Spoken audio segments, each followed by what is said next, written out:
brand new episode of Minotaur Hotel with your host, Fallenwolf. So, how are we doing?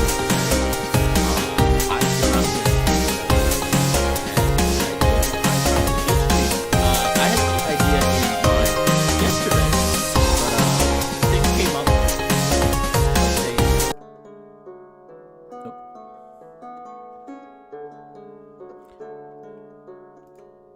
But things came up like they usually. Sorry, I forgot I had actually not turned off the stream start. Hopefully you guys heard me. Hello, this is Fallenwolf, your wonderful host for this evening, or, well, this afternoon, morning, whatever time you call it. So I'm excited to get back into this. If you didn't see the last video, first of all, why are you here? Go see the last video, come on. The, link is down below. And you should watch it because it was very fun and exciting. It's long, though, about 3 hours. Well, I think it was a little over 3 hours, actually. This one will be a little bit shorter, probably about 2 hours. I don't have as much time today, so probably about 2 hours. But last time we played this, I loved it. The writing was fantastic. The concept was very interesting. It actually takes a lot of heavy inspiration from Greek mythology, which is, I enjoy Greek and Greek mythology a lot. I actually had I don't know what happened to them. I had like 2 books based on Greek mythology and all that. But first thing that's always important. Hello everyone, I see Spartan and Nivik are here. How are you doing today? But last time I played this, the biggest thing that caught my eye was the writing and obviously the heavy Greek mythology undertones. But I'm excited to get back into this. Like I said, we're gonna see what's gonna happen. We met Astron, and that was fun. Well, it wasn't really fun. So things got pretty heavy. It started off very slow, but I'm interested to see if things pick up. I didn't mind too much the slow start. It was done in a well way where it actually made me more anxious and more interested to see what was happening instead of being like, okay, can we get to some story, please? There was enough to keep me, you know, chewing for more. So, we're gonna load. And we're gonna go to Humanities. Also, I just checked my subscribers a few days ago. We've almost hit 300. I would never have thought that I would ever hit 300. We almost hit 300. 300, that's a lot of people. Especially since this is not, I don't even think the channel's a year old yet. So, I'm very just wanted to give a quick shout out to everybody. Thank you so much for supporting the channel. As I always say, it's very humbling and touching to see that people really enjoy the content that I put out. I know I don't always put content out, and there are times where I get a little moody, but thank you so much for everybody that supports the channel, and I hope that I can be able to continue to produce better content, even better content for you in the future. Like I said, I do have an idea in mind. I do have a video called, which is kind of funny, I'm going to call a video series that I'm going to try to have weekly called Fallen Logic. That will be very interesting. Pretty much just my, I was going to be an opinion-based thing. It is going to be opinion-based too, but I think the first video is going to be more informative. The first video actually on my mind is describing what exactly a furry visual novel is. That'll be kind of interesting. These will be like shorter videos, like 5 to 10 minutes, mostly because a lot of it will be spent editing the videos. It won't be more informative than actually, like video games. So, something new for the channel that I wanted to do. Also, can I just say, is the audio okay? I didn't mention I have a new setup, a brand new table. It is a lot bigger, big enough where I can actually have a second monitor. I don't have a second monitor right now. I'm kind of broke, just a little broke, but once I get some money saved up, I'm definitely gonna be getting the second monitor, so it'll make it so much easier, because this is one of those tables that has like the little side table to it, so like I can just turn my chair slightly and I have another whole side to myself. This will make it so much better. So I will have basically 2 monitors, one for the focus on the game and one to focus on the chats and stuff. And then after that, the only thing left I really need before this is a real gamer's room is I need a new computer, which that's going to be a little bit away since I just used all my money for school. But, oh, Spartan, I just noticed your comment. Thank you. Aw. Okay, Spartan, hopefully I'll see you back soon. If not, have a good day, and I hope I'll see you later or another day. But Anyway, this visual novel was very exciting for me. I really enjoyed it. I'm really loving what I played. I want to keep going with it. Like I said, the writing is the biggest thing that catches my eye. It's really good writing. So anyway, we're gonna load up, and I think without any further ado, we can keep going. Okay. All right. Dust diamonds float across the room, suspended in time. Merciless daylight pierces the windows. Also, forgive me if some of the voices I do a little iffy because I do have a cold. I have a really sore throat. I'm debating on actually going to work tonight or not, but I'm gonna try. We'll see what happens. But I've been getting pretty sick again. So if my throat, if some of my voices don't sound right, it's the throat. It's not my talent. Talent or skill. It's just my throat hurts kind of. Your mouth is dry. Your eyes red. The room is humid and growing hotter under the desert sun. Just outside, you hear the clopping of hooves, very faint but noticeable, as if a certain Minotaur was trying and failing to be quiet. Your phone, now about to run out of battery, says it's 6 a.m. You get up and go out to face the day. Good morning, Master. I hope you slept well. Astrian, what are those clothes you're wearing? It's what I used to wear. They may be a tad big right now, but that won't last. I'll be back to my old shape before you know it. I thought it was inappropriate enough to have spent a whole day naked in your presence, so this morning I set out to clothe myself. Do you like them? Alrighty, we got a choice. We just started. I actually think they don't look bad. They look baggy on him, but how about something more modern? I don't know. I'm kind of curious. Let me do this. I'm going to see what he looks like with the modern clothes, and then we'll see what he looks like now. I'm going to skip this real quick because I don't know if I make this choice. Blah, blah, blah, blah, blah, blah, blah, blah, blah, blah, blah. Ah. Okay, so we have a t-shirt, or it looks like a wreath, and jeans. Alright, so what do you guys think? I'm kind of curious. I kind of really like what he has on now. He does. You know what? I didn't notice that until you just mentioned that he does. He looks like he's starting to heal up with whatever that wine is. Which is good. I'm not sure what I like more. I like this more than the t-shirt. I don't know. The t-shirt, just to be with this nice fancy hotel t-shirt just seems weird. Wearing a t-shirt like that just seems off. I mean, maybe if you're a guest, but since he's not even a guest, he's an actual, actual servant. It looks kind of weird. I do agree, though, this looks kind of baggy on him. You know what? We'll go with this. Oh, yeah, go back. We're going to keep this. Absolutely. You look great. That's some real style right there. Oh, sorry. You are very kind. Shortly after, Astrian summons a simple breakfast for you. Bread, cheese, and fruit is all I can offer now, seeing as the kitchen still doesn't have working equipment. You take a seat while Astrian stands still with his back to the wall, looking at you. So, what do we have to do today? Any chores? There is one, but it is not something Master ought to worry about. The trinket I mentioned last night, the one which can light a pure flame. If Master so wishes, I can search for it, and then we shall be able to restore the hotel. But I can help. It's no trouble. It's not like I have anything else to do while you are busy. I obey the Master's will. Silence hangs around you. The air is heavy as Astrian directs his gaze at you and the food on the table. This meal of fruit, cheese, and bread is simple. One could say it is...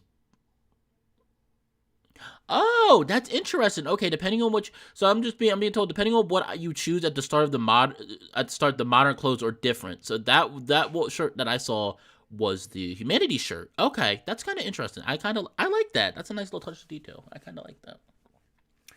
This meal of fruit, cheese, and bread is simple. One could say it is bland and boring, but the Minotaur looks at it with a fervor befitting of how thin he is. Saliva drips from his half-exposed jaw. He does not notice as the first drops fall to the floor, but once it starts seeping onto his chin's fur, he slaps his own cheek to cover the wound. His eyes go wide as he realizes what just happened. Astrian looks to you, frightful of your reaction. It is a sorry state. His gaze conveys a sense of dread. It would seem he fully expects you to be angry at his appalling behavior. You seem hungry, Astrian. Aren't you going to eat? I don't mind sharing a meal with you. It It is improper for the servant to eat with the Lord. Master need not worry about me. I'll feed you after you are done. Is that how the previous masters treated you? Yes, that has been our custom ever since. For many centuries, shall we say. Master Jean-Marie, in particular, was quite strict with it. He appreciated order and hierarchy. In truth, he would have been appalled had he seen my behavior yesterday, walking around naked depending on the master for assistance. He was kind, but strict, and at times he would punish my insubordination quite harshly. After all, how else was I supposed to know what I did was wrong? But even then, he was among the kinder masters. Is that really... Oh, go back. Is that really necessary? Couldn't he just talk with you? He believed otherwise. Nonetheless, he had no qualms with treating me well when I exceeded his expectations. The Minotaur shifts on his hooves and looks down. His eyes grow duller. He would pet me at times, scratch my chin and behind my ears. He could be affectionate. I enjoyed my time with him. I did. He was a fine master for the hotel.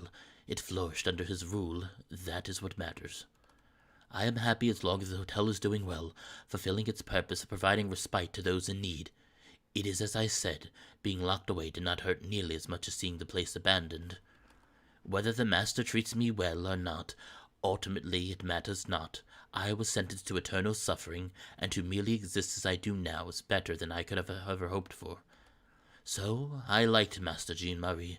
He was a good man. It is not my place to comment upon the master's actions. Master Jean-Marie would have been furious had he heard this conversation. I suppose I have been awfully chatty today, have I not? I am sorry for troubling the master. You're not bothering me. I want to know more about you, and, well, you are fine company, too. I wish you'd sit and share the meal with me, but since it's not something you're willing to do, I enjoy hearing you talk. It is not my place to comment upon your actions, my lord, but with your permission. You nod to the Minotaur. Astrian says nothing more. After you are done with your meal, the Minotaur retreats to the kitchen to wash the dishes. Only afterwards does he eat. He sits on the floor, cross-legged, and eats what remains of the food he summoned you. Even though the kitchen is nothing like the cold stone cell in which you met, the air of despondency which surrounds Astrian is so infectious that it almost appears the same. I thought I was going to have trouble with despondency, and I have trouble with freaking infectious, a word I'm used to hearing. You watch him take his meal of bread and cheese, slowly, painstakingly, as though the very sensation of eating was somehow foreign to him after innumerable decades left to starve. I mean, I don't blame him. For decades, he wasn't allowed to eat. I mean, probably kind of has to refigure out how to eat again almost. Not to mention the wounds he has. I'm sure the wounds he has are not helping him eat at all. I mean, he's still kind of has a half-exposed jaw, so that's probably not helping matters. Just saying, not helping matters at all. There we go. Okay. Since he only has half a face, you can see a cross-section of every motion as he bites, chews, and swallows his meager meal, trying his best to find an angle which affords him the dignity of not exposing himself any further. Caught as he is between the shame of meeting your eyes, the impropriety of turning to avoid you, and the embarrassment at letting you see inside his mouth as he eats, he struggles briefly before resigning himself to the later-most option. Unsure how to further rouse him from his melancholy, you simply allow yourself to share the silence, awkward though it may be. For several minutes, the only sound that can be heard is your own breathing, as well as the occasional splat when the Minotaur misjudges how much room he has to work with, and some half-chewed food falls out through the skeletal side of his mouth. Ew, that's gross. I mean, that's real. I mean, ew, that's gross, but I will accept it. Ew. Can you imagine just a CGI scene? I'd be like, ugh, I'm like, that's gross. Oh, a new sub. Spartan, what you been doing? Giving me new subs. However, shortly after Astrian chokes down the last morsel of cheese, a sudden sound snaps you both from the shared isolation. You can hear a flute playing from outside the apartment, piping away a blissfully chippier tune. Astrian's ears flick. He looks up to you, notices you heard it too, and freezes. Paleness creeps up his face. Drops of sweat fall from his brow as bits of saliva leak from his half-destroyed mouth. What's that? The Minotaur starts shaking. Please don't send me out to the valley. I beg of you. I'm sorry for not mentioning it earlier. I was going to, but I was so afraid. The torturer's down in the valley and will try to bring me out. Please don't send me out. The torturer? Wait, the torturer? What? Are there more people here that we haven't met? Are there more workers here? As you can see, I have this huge thing of water to try to help this through. Look at this! Look at this giant freaking jug. By the way, Fiji water is delicious. If you ever never had it, please try Fiji water. It is so good. In the sense of it has no taste, so it tastes like actual water. Like water should taste. Oh, sorry. Fix something. Okay. There we go. It takes a while. To calm the there we go. It takes a while to calm the Minotaur, but eventually he takes you to the source of the hauntingly chirpy song, all the way down to the spiral staircase, to the very depths of the hotel. Astrian follows closely behind you, even if in theory he should be the one guiding ahead. The song grows louder as you go down. It is carried upwards by a draft coming all the way from below. Oh, the bottom floor is bare rock, a vaguely circular gallery with a single exit leading out to the valley. So far, the entire hotel, even if dilapidated, has only given you the impression it was lovingly built. It is not the case for this area at its lowest point. It was precariously carved out of the rock and left behind with an act of distaste and carelessness. The sunlight pouring from outside is harsh to your eyes, accustomed as they are to the darkness of the spiral staircase. In contrast, the song has a jolly touch to it, and it continues to throw Astrian into a nearly panicked state. You know what? Can I just say the writers really love using their fancy words? Really love using your fancy words. He is there, the foreman of the labyrinth. He is called Argos. He'll hurt me if I go out, but he can't harm the master. Hello, Julian. How are you doing today? I hope you're having a lovely day. I hope everyone's having a lovely day. It is very hot out. Make sure you're drinking plenty of water. Like I just showed! Drink your water, guys! Go. Drink your water. Please. Last thing anybody needs is heat stroke. The valley is laid out before you, painted in broad strokes of vivid orange balanced out with blue and golden hues in the sky. It is arid, but there's vegetation here. It is actually a soothing scenery compared to the thoroughly lifeless desert around the hotel. The wind even has a tinge of an early morning humidity. It would be no surprise finding some dew lingering in the bushes. It is quite peculiar. The valley seemed devoid of life when you look down at it from the hotel's lookout, but up close, it's quite different. Just ahead are 2 rows of marble statues, each one standing 4 to 5 meters tall, and a single statue of a woman pointing the sword in her hand at the hotel's entrance. The song comes from the statue. You look back to Astrian. You could barely make out the blue flame in the cave's darkness. Praise the what does Argos look like? I'm just gonna give him a normal voice for right now. Praise the Olympians, the bones showed the truth. A new master is indeed upon us. There's the music. I was like, there's been no music for like the past few minutes. A gray hand grasps the statue's shoulder, and then a serpentine shape emerges and coils around the woman's neck.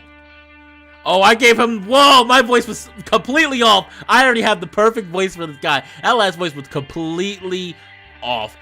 Also, hello, Naga. This is a Naga. I think.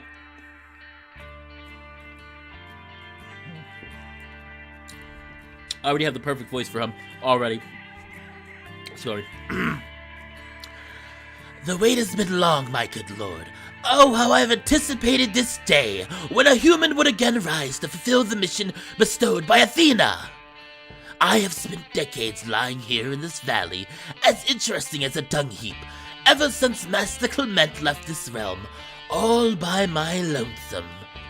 It is as the epic said, servants never do their work when their master's hand is no longer over them, for Zeus takes half the goodness out of a man when he makes a slave of him. Without a master, the Minotaur's failed his duties, the mighty hotel is in despair, and the valley's entities have outright vanished. There's no work to do if a master's not around, you see. Only I remained waiting, but that shall change soon enough. I feel the earth stirring beneath the statues. Before you know it, the old kin of the gods will be among us once more. Now, my good master, do you know your most faithful follower's name? Has the Minotaur informed you of my pedigree? Master has not offered me a greeting nor a word of appreciation, so I can only assume the old bull neglects his duties again. You're about to speak up when he interrupts you and continues with his speech. Your face says it all. Very well, allow me to introduce myself. I am Argos Oh boy. Giving me all these words! Penepites? I am Argos Penepites, Watcher of the Heifer, Worshipper of the Olympians. My pedigree is unmatched. I was born from the labyrinth itself, and there is no beast capable of avoiding my tracking. Nor any relic, for that matter. The snake holds a metal object under his arm, a set of bronze mirrors.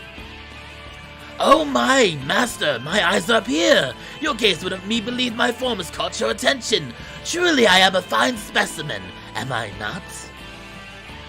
Or perhaps you are interested in this fine trinket I scavenged. It is the relic from ancient times. It focuses the sun's light into a single beam, generating a pure flame fitting for an offering. It is called the Mirror of Hester. It's called the Mirror of Hester. Sorry if I'm messing up these words. My Greek mythology might be... I might know a bit about Greek mythology, but I don't know everything. It is... Go back. Go back. No, stop. It is called the Mirror of Hester. That's the goddess of the hearth. Keep her appeased and her blessing will tend to this realm. I found it here in the valley quite a while ago, discarded but not destroyed. I reckon Master Clement threw it off the cliff before his departure. He knew of the mirror's value, surely intended to cause harm. I know for a fact, this trinket here holds quite the importance up there in that hotel you have. You see, without this it will remain in a state of disrepair. Only these little bronze dishes can light its sacred hearth. Perhaps it is Master's desire to possess such a thing? Now, it would be my pleasure to be of use, such as my function, to serve the Lord of the Realm. I shall gladly consider offering it to you, if only Master realizes a very simple request of mine. You'll consider it? Yes, I mean, I will give it, yes, under one simple condition. It is trivial, insufficient. I merely wish to have 2 minutes with the Minotaur, right here in the valley. Order him to come out and stay for 2 short minutes. I shall not lay a finger on him, that I promise you. I merely wish to become reacquainted with the prisoner. Ooh. I don't know. I don't feel like I trust this guy, but we need the mirror.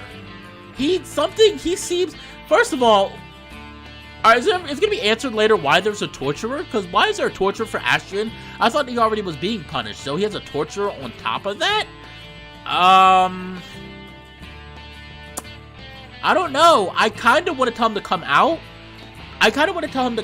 Because we really need this mirror.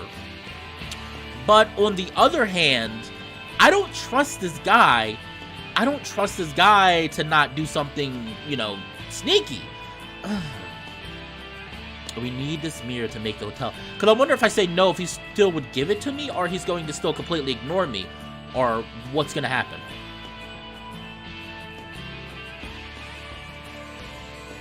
So, what do you guys think? Should I get Ashton to come out here, or not?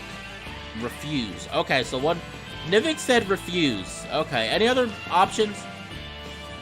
Because I'm conflicted on both. Because on one hand, we need the mirror, but I also don't trust this guy.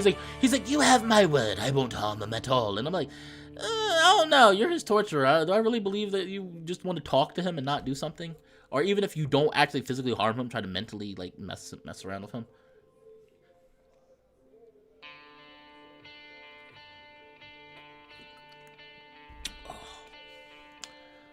Well, I got one for refuse.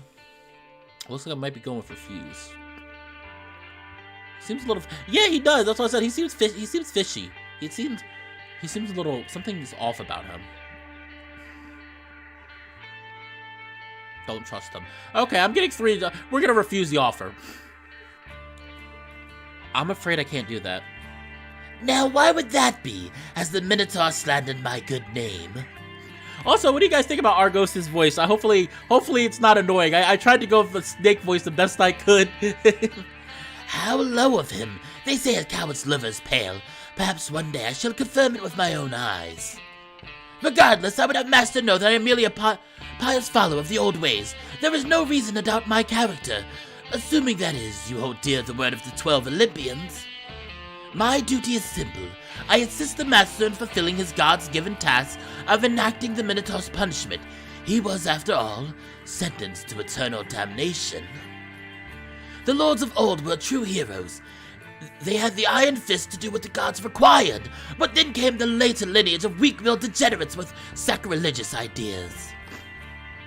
Offering mercy to the damned, such childish silliness. Okay, sweet. That one Master Clement, I'd say he was a welcome return to form, but so uncreative, merely locking the prisoner in a room scarcely compares to the might of olden times. Humans have grown awfully soft over the millennia. It's such a sorry state, it pains me to think that the heritage of Theseus, Heracles, and Odysseus is wasted. Heroes of old had no hesitation. Heracles' aim was true. With an arrow coated in Hydra's blood, he cleaved Gerion's soul, the monster of the Red Desert. Silver-tongued Odysseus, hero Atachi, blinded the Cyclops Polyphemes with a stake and bathed his palace in blood. And last but not least, Theseus beheaded the Minotaur with Crete's sacred Laboris. Crete. Time and time again, Athena's heroes prevailed over Poseidon's bestial descendants. Good master, the triumph of civilization, of mankind over chaos. To this day, we honor Athena and mankind's triumph here in this glorious realm. The Minotaur was sentenced to damnation, you see, and torturing him is an act of divine worship. Perhaps it is difficult for you to comprehend, fresh as you are in the labyrinth. Suffice it to say, this whole thing, the hotel, is a perversion of the Olympians' will. It was not Athena's wish to bring about mercy to the Minotaur, nor was it her intention that this prison realm be used for leisure. You humans are frightfully gifted with ingenuity. Those weak-willed masters of centuries past corrupted this fine land into a den of degeneracy, all of it accomplished by abusing the laws of this realm. But two can play this game. Mind you, if humans will make contact to push us further from the gods, then I have proposals for the Master which will bring us closer. In fact, I have a contract for you right here. I can only hope you'll see, soon enough, that the Minotaur you protect is a coward. One who brought about the fall of his land and the end of his lineage. He deserves no mercy, Master. Argos returns to playing his flute, and the song washes over the valley like a refreshing rain. He closes his eye and takes his time, as if insulting your presence. The pelt he wears sways with the wind. You hold your ground, looking up to the snake atop the statue. You've dealt with plenty of proud, smug people like this snake in your line of work. He thinks highly of himself. Perhaps it would be easy to trick him into making a mistake. Oh! We have Oh, we can do something! Ha ha ha ha! Go Humanities! Yeah! Go Humanities! Attempt to trick Argos. Perhaps you can get the better of this smug snake. Argos Panapates, is it? I must say your words ring well in my ears. I remained silent as you spoke, weighing them, but indeed I understand now that the Minotaur misinformed me. He did tell me he was sent to this realm, but not that his tortures were in honor of the old gods. I must admit, knowing this, I would have acted quite differently. I suppose you are right. Humans have gone soft. It is time, perhaps, we return to the proper worship of the old gods. Oh my, you are one of the enlightened ones, aren't you? Perhaps I misunderstood you as well, good master. I was harsh, then, for implying you had a soft disposition. I truly must ask your forgiveness for my undisciplined tongue. You are forgiven, Argos, since you truly are the one... Oh, Lord. Whew. Alright guys, it's a little hot in here. It's so hot in here. Oh. You are forgiven, Argos. Since you truly are the one in line with the gods, it is important we start properly. Please, come down so I may shake your hand. Argos slithers down, twisting and turning with a playful grace. His head perks up too, like a puppy's. What a joyous day! The new master arrives and blesses me with an opportunity to honor him. The gods have sent their glory down to the valley. That is our hope, Argos. It is an honor to be the faithful servant of the gods. You shake his hand, and he can hardly contain his excitement. Yesterday, I did officially take the Minotaur into my service. He pledged an oath to me. I assume the contract you wish me to sign is similar? How about we make this into a proper ceremony? Offer me the trinket and the contract, good snake. Then you shall bow to me, and I will gladly consider signing it. Without saying a word, he bows to you and raises his hands, offering you both the paper and the mirror. You do have excellent manners. I'm grateful for your offering, Argos Penapates. I live to serve the Olympians and their appointed master. It is an honor. I like that though. Like Nivik was saying, how like depending on your, I guess your like predisposition at the beginning, it does give you different paths to choose, which changes up the story. Because I'm not gonna go through it right now, but I'm kind of curious what happens if you like. I'm kind of curious what happens like if you didn't say anything. Like would he still give it to you, or would you have to kind of fight him for it? Argos hands the parchment to you. It reads, This document binds the Master of the Labyrinth and the snake known as Argos Penapates, henceforth referred to as the Foreman, together in an agreement. Article 1. The Master leases to the Foreman the authority to summon food, water, shelter, and furniture for use however he sees fit, including for the benefit of the cultivation of crops and raising of animals.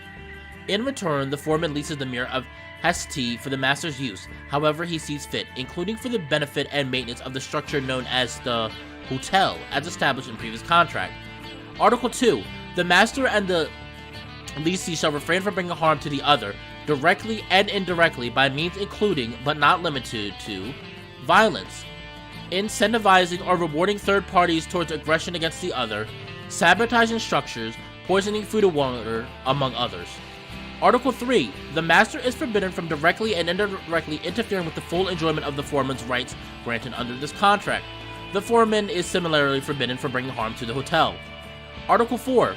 The Master is allowed to conduct inspections on the Foreman's accommodations, save for the Foreman's personal quarters, whose access is forbidden.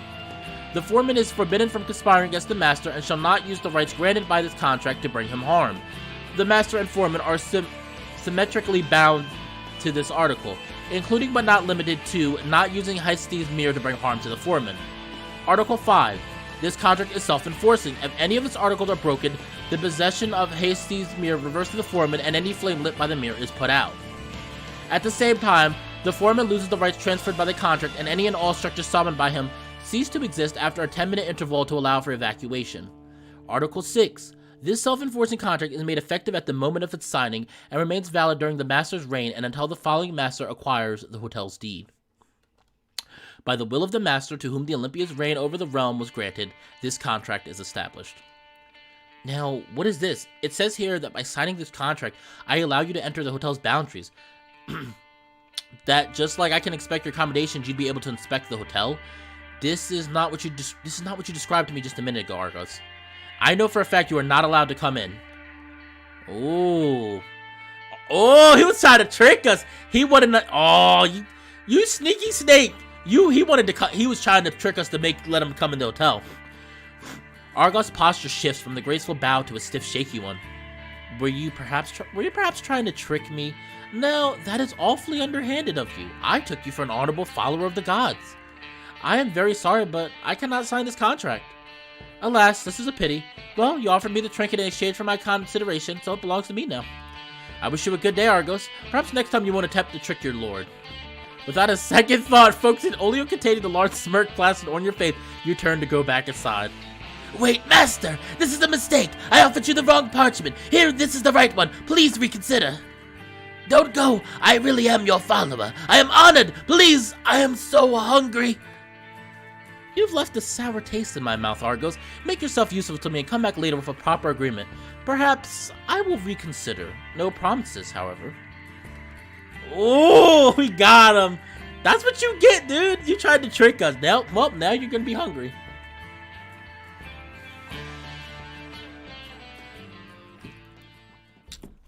Oh, I like.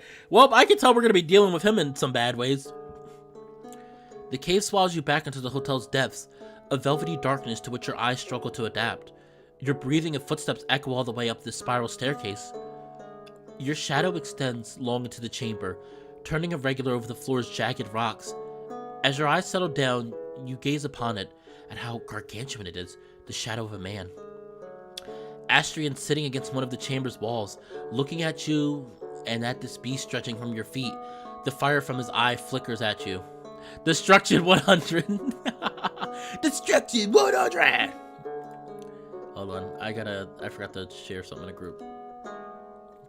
Oh man. That's what he gets though. He could have had a nice contract and it was like, nope, he wanted to try to trick us. Now you're screwed.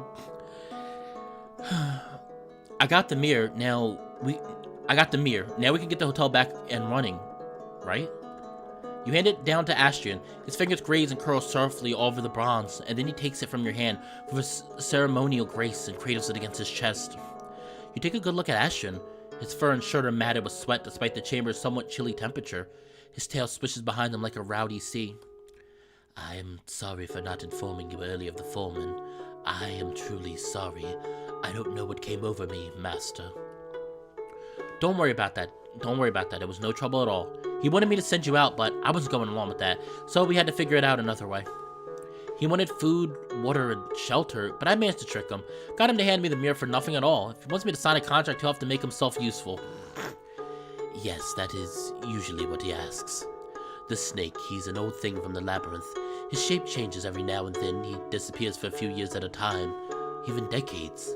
But the foreman has existed for a few millennia now. His role, too, is to torture me. Thank you.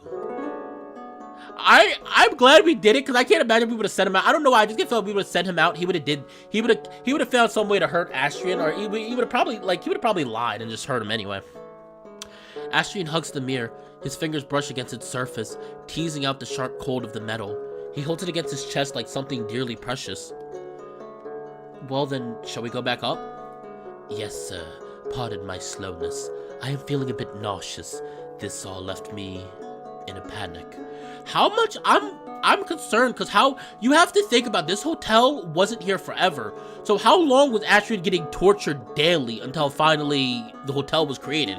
Because as far as we know, the hotel wasn't always here. The hotel is something over the past few centuries. So before that, then hold on. So before that, then that means Astrian was here with the torturer, or the foreman. I'm calling the torturer because he's a torturer, but the foreman will call him. Oh, I can wait. You sit down beside Astrian, taking a position quite distant from his sitting cross-legged in contrast with his knees up. So, did he hurt you back then? Is that why you're afraid of him? He doesn't usually hurt me. He plays games to terrorize me more often than not, and he sends out worse things to get me. There are horrible things out there, creatures made by the gods themselves. Argos must be one of them, just gifted with more intelligence than bloodlust. The valley is beautiful, isn't it, master? It is a sight to behold. But to me it is terrifying. A beautiful place can be hell too. For millennia I was tortured there. Just being down here makes me sick. Master, would you allow me to speak frankly?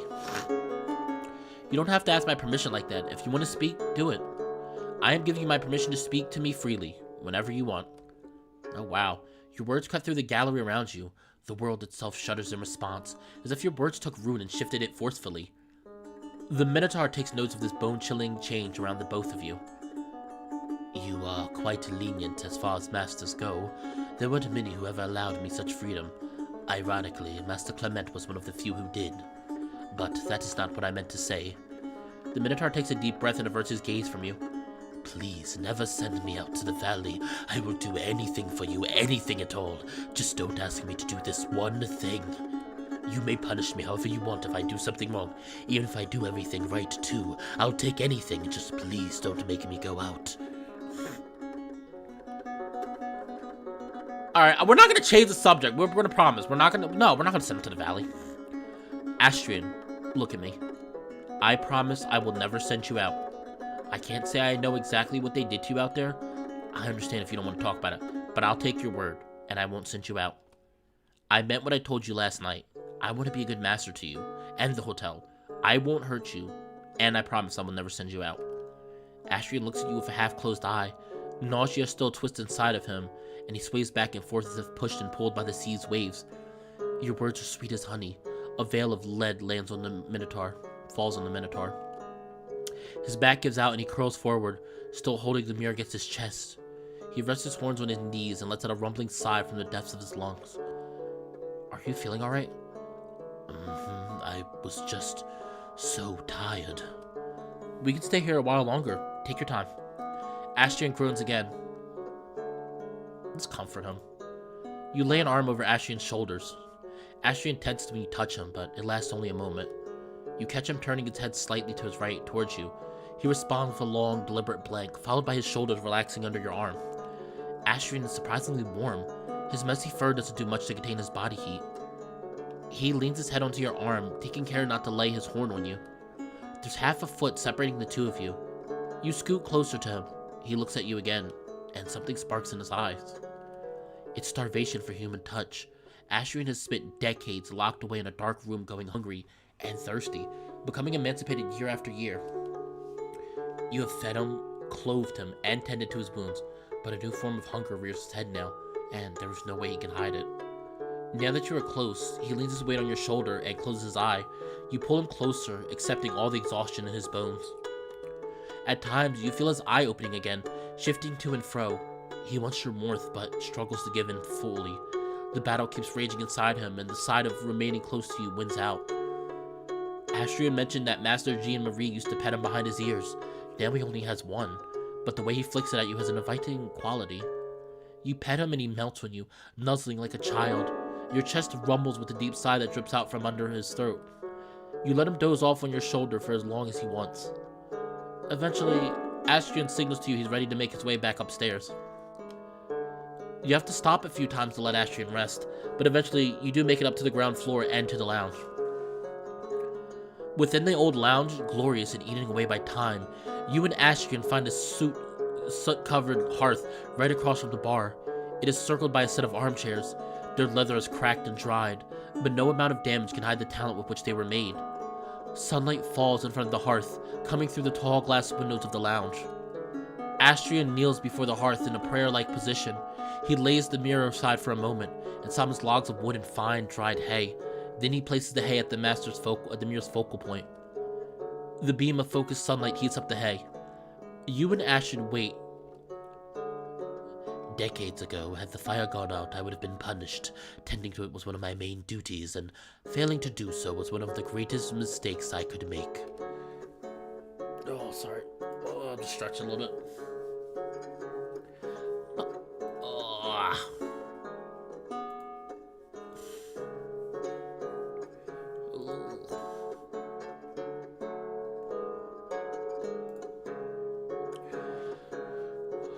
Just reading something real quick.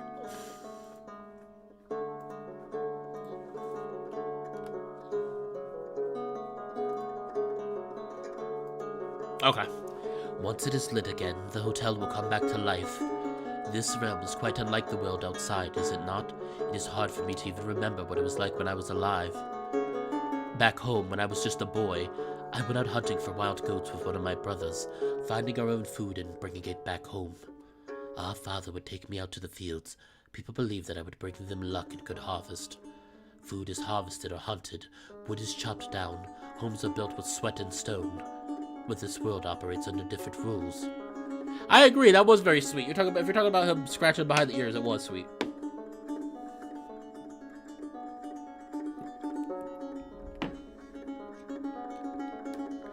The gods built this world where we are born knowing well that we were fated to toil and suffer. Such is the fate of man. While you live, shine, have no grief at all. Life exists only for a short while, and time demands its due. The gods appreciated the suffering of mortals, so they chose instead not to bind this realm by the same rules. If one wishes to inflict pain, he must chop down a tree and work the wood into a spear, then mine and refine the metal for its head. But here, my jailer could summon, break, and summon spears to his heart's content. Why waste time working the land when he could so easily summon all the food his body craves? So too could he bend the rules of life and space itself, the architecture of reality. The Master's will is sovereign.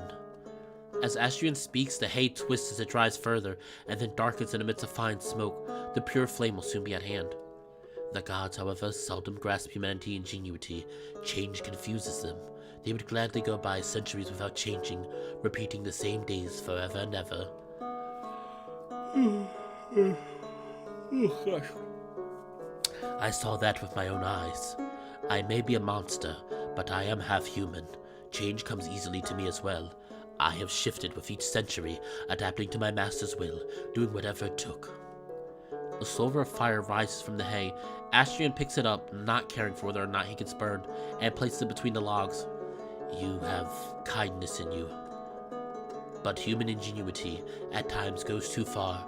There are things the hotel cannot accomplish no matter how much one tries. Man cannot be made immortal, for starters. The gods would not have been so lenient. Neither can the dead be brought back.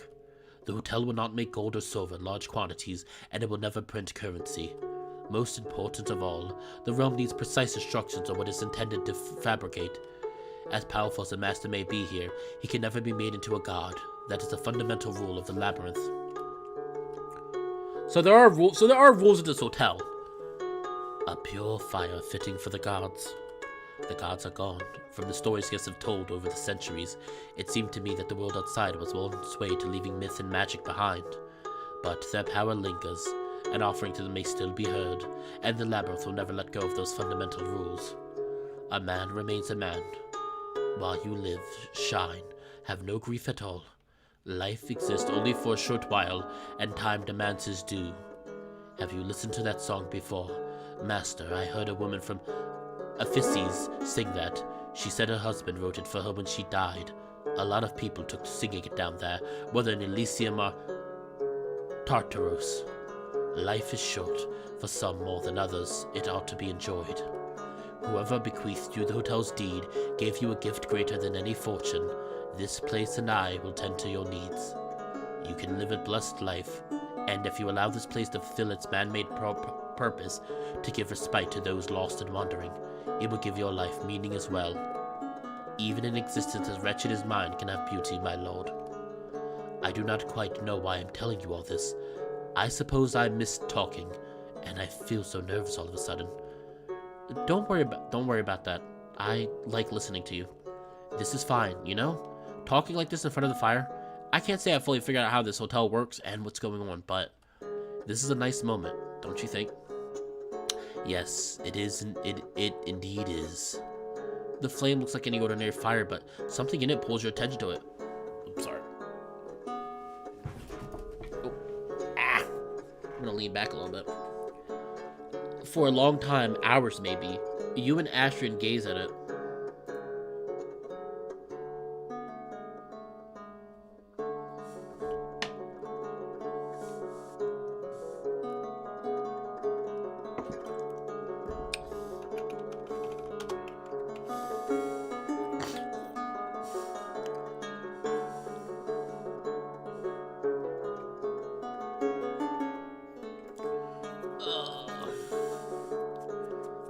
Sorry, I had to read something. Oh wait, I already answered that. At the back of your mind, you can hear the hotel creaking and twisting, fortune dragging itself here and there, fabric ripping and sewing itself back up. If there's any like sound issues you guys have, let me know. I will try to fix them. Just like let me know, because I don't ever know how the quality of the audio sounds. Where are we going? Stop! You can, just at the corners of your vision, notice the lounge remaking itself. The sun dragged itself through the sky. At some point, a vague shape materializes between you and Astrian. A wine bottle. The Minotaur is just as sluggish as you, but he manages to pick it up and open it. He offers the bottle to you before taking a sip himself, but you let him have all of it. Much like last night, he drinks directly from the bottle, although this time, he proves better at managing his half-skeletal mouth. But your attention is pulled back to the fire. The flames dim the harder you look until settling down into barely lit embers. Perhaps it's your eyes tricking you, but on the hearth's flames a scene unfolds. There's you, Astrian, and the lounge. It shifts and sways. At times it reverts into an archaic tavern, its floors lined with ceramic tiles and its walls covered by barrels of aging wine. Then it leaps ahead, to what you can only believe is the future, but it is as if the fire is indecisive. At times you see a classy restaurant and finely dressed patrons with a wide figure behind the bar. It's a scenic space, but one with an underlying strictness that some could consider stifling. But there is another possibility. A rowdy place, perhaps even mischievous, with a scantily clad man managing it. The kind of place where one would live out unforgettable shenanigans, both disgraceful and re-energizing. Those two visions for the lounge seem to struggle against each other. A weight falls on your shoulder. The flames repeat the vision again and again, pushing you to make a choice. The hotel demands an answer. What is your will? Oh, we get to choose? Oh no! Alright, I'm gonna let you guys choose. We get to choose what the hotel looks like. Alright, so we could do classy and scenic but strict. Or we could do a more rowdier, we could do more like a club, like more like a fun hotel. So we could do classy or a fun hotel. Which one are we gonna choose? I kind of want to go for the fun and rowdy, but I'm gonna let you guys choose. I'm interested in both of them. Just for people, like I said, just in case people don't know, as much as I don't know. I'm letting you guys choose because I like party atmosphere, not necessarily the horny part, but I do like the party atmosphere. But at the same time, I'm a man that appreciates good quality and good classiness. So it's like I like both. I'm okay with either one. So if you guys want me to do classy and more classy place, choose 1. If you want me to do a more like fun going place, hit 2. I'm curious.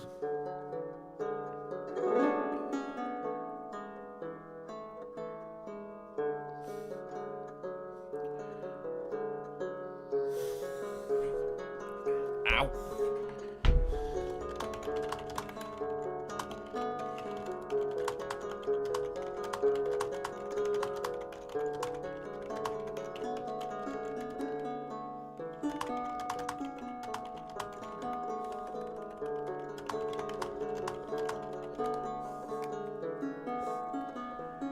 I'm curious to see what everybody chooses. Okay, 1 said classy. Come on, everyone. I'm really curious to see what people want from this.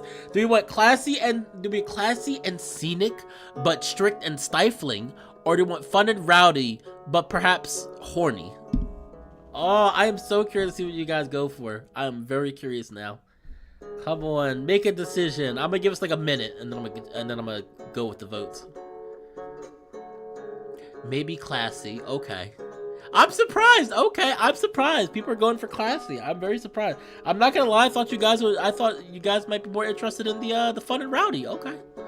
Like I said, it's perfectly fine. Both of the options I'm excited for. Both of them sound interesting. I'm a person that at times I would like to go to a fun and rowdy place, but there's other times I like to go in a nice classy place, have maybe a fine glass of wine and sit there. Even though I will not lie, I'm not a fan of dressing up too much. I'm not a fan of really dressing up. At least not in a suit and tie. I mean, I like my button-up shirts and I like a fancy dress vest, but I'm not a fan of really wearing like a full suit. I just don't like suits. Now, a possible good dress, however, that's another story. Haven't done it yet, but that's another story. Oh. I am so hot right now. It is so humid in here. Oh.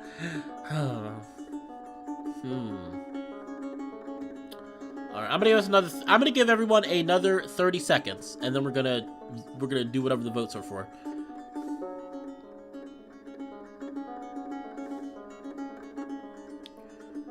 Classy. Also, Spartan, I did want to thank you for showing up to the stream. You've been a very huge, big support. All of you have been very big supports, but Spartan has been a very good support for me over the past few videos. He's been very kind and friendly and very supportive of my videos.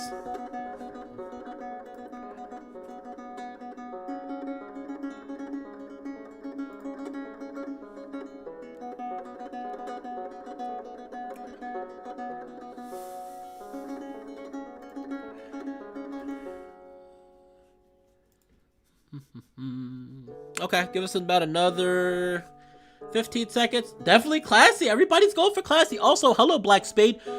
I don't remember you. Have you been to the channel before, or are you a newcomer? Are you a newcomer, to the pack? Are you a newcomer to the pack, boy?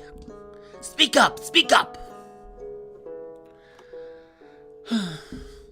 Everybody, oh, and there's another person. I don't recognize this person either. Hello, all you new people! You coming to see me? Coming to see me? Pretty old, little, beautiful me. Everybody wants Classy. I think Classy's gonna win. We got, wait, Classy Chinese Dragon or Fun American Griffin? I should probably save this then, shouldn't I? I don't know what you mean, Novak, but, oh, one person said Fun and Rowdy. I should probably save.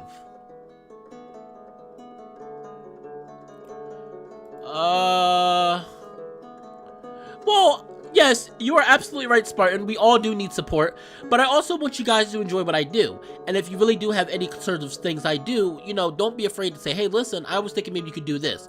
That is why I was interested in doing my topic videos, which I'm going to start working on.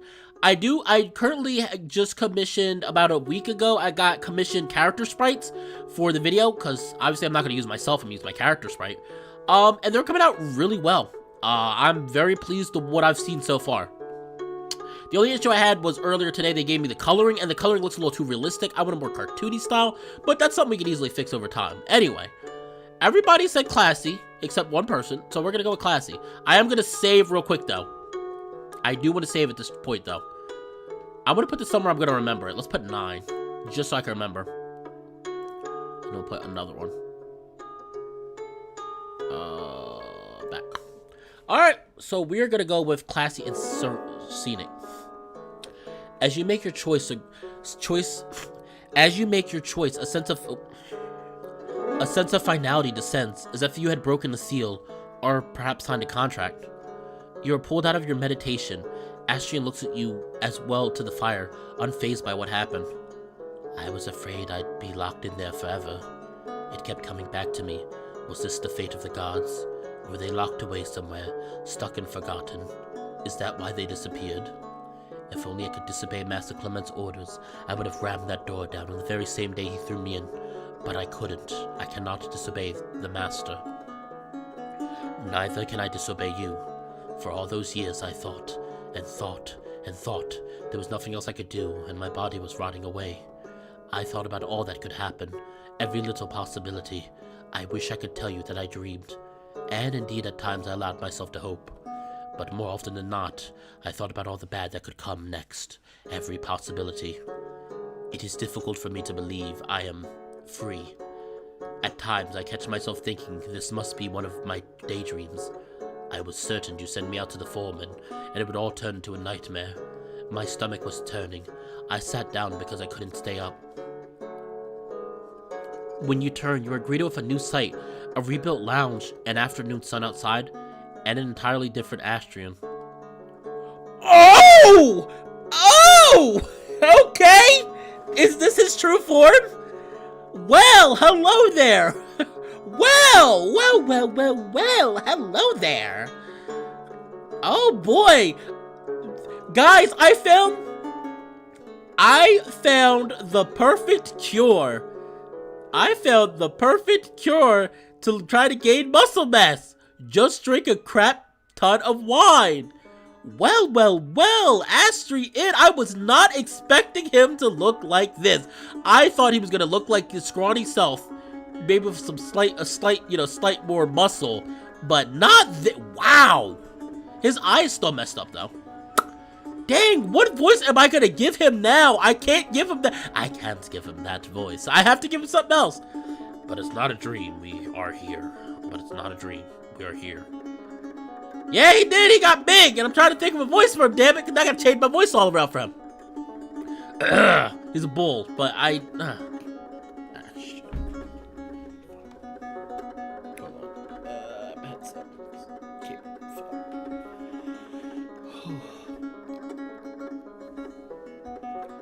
Here we go. But it's not a dream. We are here.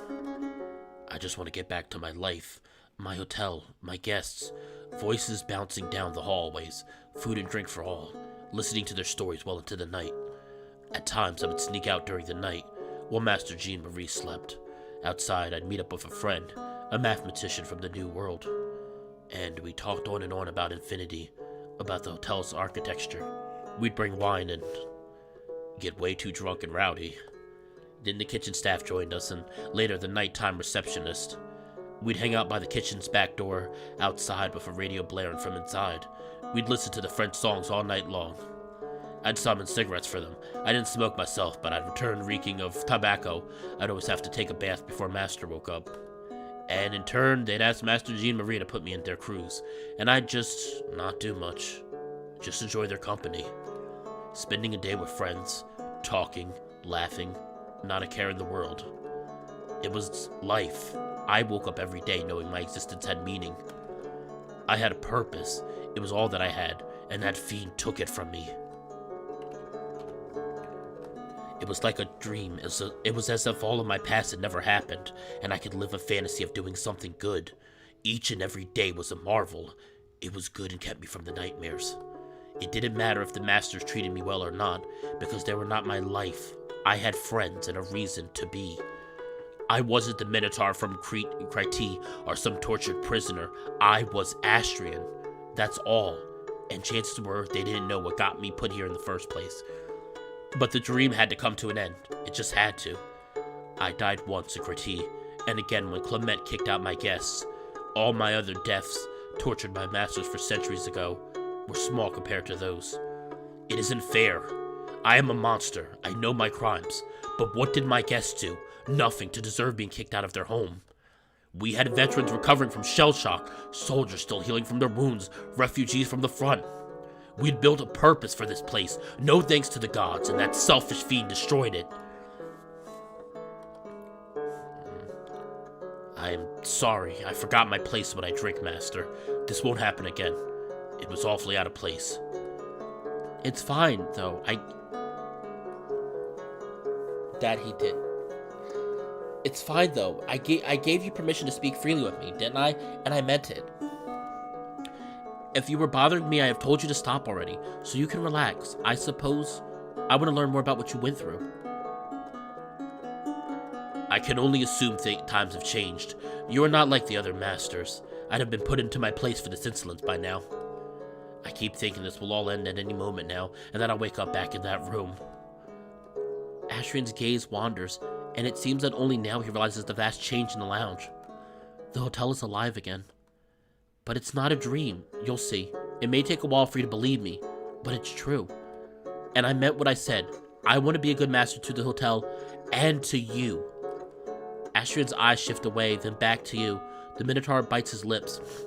The smallest sigh escapes his lips, followed by him closing his eyes. The side of his face wrinkles. He is about to say something. His face goes cold in nearly professional solemnity, but he stops himself again. One last time he looks at you. I am sure that Master will. His lips tremble for a moment before a smile cracks his face. His voice comes out twisted. The curve of his smile gives his words a tinge of warmth, but his words come out shaken. His voice cracks and the Minotaur enunciates slowly. Hold on, guys. Sorry. Give me a second.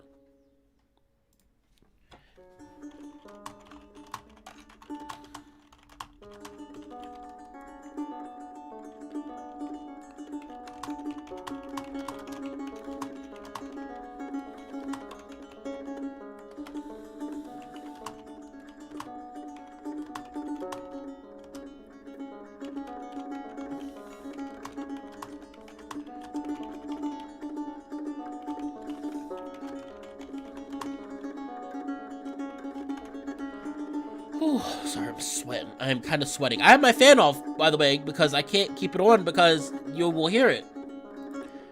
There is also an undercurrent of anxiety as I shift to and fro. I am glad that of all the people you are here, Master Mark. He looks down, then back to you. Something seems to flash in front of his eyes, which takes away his attention. He sinks in thought, and it is as if he is entertaining an idea. Whatever it is that takes his mind seems hopeful. He bites his lip in want and continues to lose himself in wanting to believe. The smile conquers his face first and spreads out to his whole body. This time, his voice comes out firmer amidst his smile. Then I repeat my vows. If you are set on caring for the hotel and its guests, and fulfilling its man-made mission, then I will serve you out of my own will. It will be a pleasure to serve you, Master Mark. There is much about which we should, about which I would enjoy talking with you. Could I perhaps persuade you to enjoy a drink? Aw. Oh, build 2 content starts here. We're gonna keep going for a little while longer. I'm gonna keep going. And yes, I'm gonna turn, like I said, everyone, just in case for people that don't know, YouTube lately has been very strict with NSFW, mainly with furry NSFW content. They have been very, very strict with it. A lot of famous, far better YouTubers than me, especially furry visual novel ones, have been getting a lot of videos taken down and a lot of warnings. I had 2 for extracurricular activities. It's why a lot of videos now I've been making off the stream. But this has a save for save for work mode, so I don't mind turning, making sure it's on. But yeah, it's just giving a fair warning. A lot of my videos will not have NSFW content, or I will attempt to. I will attempt to add it in videos, but they will not be streams. And if I get a warning, that's it, guys. That visual novel. I'm kicking out. I'm skipping over the NSFW. But this one has a save for work, which we're gonna turn on. Would you like to stick to your choice of guests at the end of the previous build? You chose someone classy. I like this. Okay. No, stick with my choice. You're not tell Astrian about your favorite drinks. The details of what you say seem to wash over Astrian. He doesn't nod or react as you describe the drink. Instead, his face is taken by languid joy. Astrian goes behind the new lounge's counter. His hands caress the wood, feeling its smooth, almost sensational texture. He nods without looking at you. Now I can assure you I'll make something quite extraordinary, he says while caressing his beloved hotel. The Minotaur looks at the bottles on the wall. You don't recognize any of the labels. Even if you could guess their contents, it would seem these are all in-house productions. Astrian, however, seems at home. His gaze wanders for only a moment before it gains a knowledgeable tinge. He selects the necessary bottles and sets out to make your drink. He starts by washing a cup. It already shone when the Minotaur picked it up from the counter, as if it had just been polished for its first use, but he insists on doing it. The water is on, and there is even a fresh bar of soap near the sink. It's as if the entire place had just been tidied up by a disciplined cleaning crew. The Minotaur holds on to his smile, eyes half closed as he runs his fingers on the glassware and all the equipment he will use. He takes his sweet time becoming acquainted with the new environment, then pouring your drink. At times, he shows a bit of clumsiness, no doubt a consequence of downing an entire bottle of wine. Astrian gingerly slides the cup to you on top of a napkin. He finally looks back to your eyes, acknowledging your existence. His voice comes out with the slightest inflection of a smile. I am not quite there yet. I will get better still. Just need some more practice to polish up back to my old self. I rarely ever managed a lounge. I'm acquainted with it, of course, but there were always better bartenders around. But I enjoy it. So soothing. The precision that goes with mixing drinks. Astrian lays his forearm on the counter and supports his weight on it. His tail swishes lazily behind him. I wasn't ever the best cook either. I do well enough to please the master. You will see, but working in the kitchen requires agility. I could spend 10 minutes chopping a single tomato, making sure all the pieces were the same size. Master Jean-Marie had me do exactly that a few times. Cooking is a very intimate thing, Master. Back when Master Jean-Marie was alive, my shifts helping the kitchen staff would amount to at most standing in a corner, chopping a few onions per hour. Working with my hands is very relaxing, even if I'm not terribly dexterous. It may surprise you, but I only learned to cook, how to measure ingredients, read recipes, season food, just a few centuries ago. No one taught me how back in Créty, and when I was in the labyrinth, I didn't have much to cook with. Father would send food shipments. No matter, it is improper of me to unhold something like that on anyone, let alone master. Happier subjects abound. The Minotaur turns back and picks out a bottle of wine. It is different from the previous bottles you found. It has a minimalistic label and a more modern shape. Astrian gives you a quick, pensive glance before opening the bottle and taking a long swig from it. What do you talk about next? Oh, we got a few to talk about. What did you do for fun? Let's start with that. So, I'm curious, before Master Clement came along, what did you do for fun here?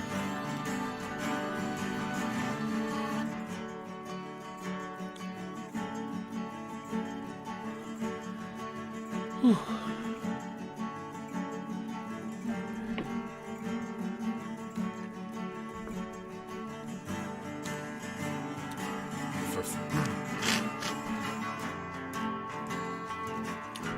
For fun? Fun! Fun! What you talk about? There's no such thing as fun in the adult world. Don't you know that, boy? There's no such thing as fun. It's work, work, work, and work some more. for fun. That's my job in a nutshell. It's like, well, I would have fun while I'm working. Fun, boy, fun. You ain't having no fun around here. Get your ass back to work, boy. Get your ass back to work. Work, work, work, and work some more. That's our motto for the day.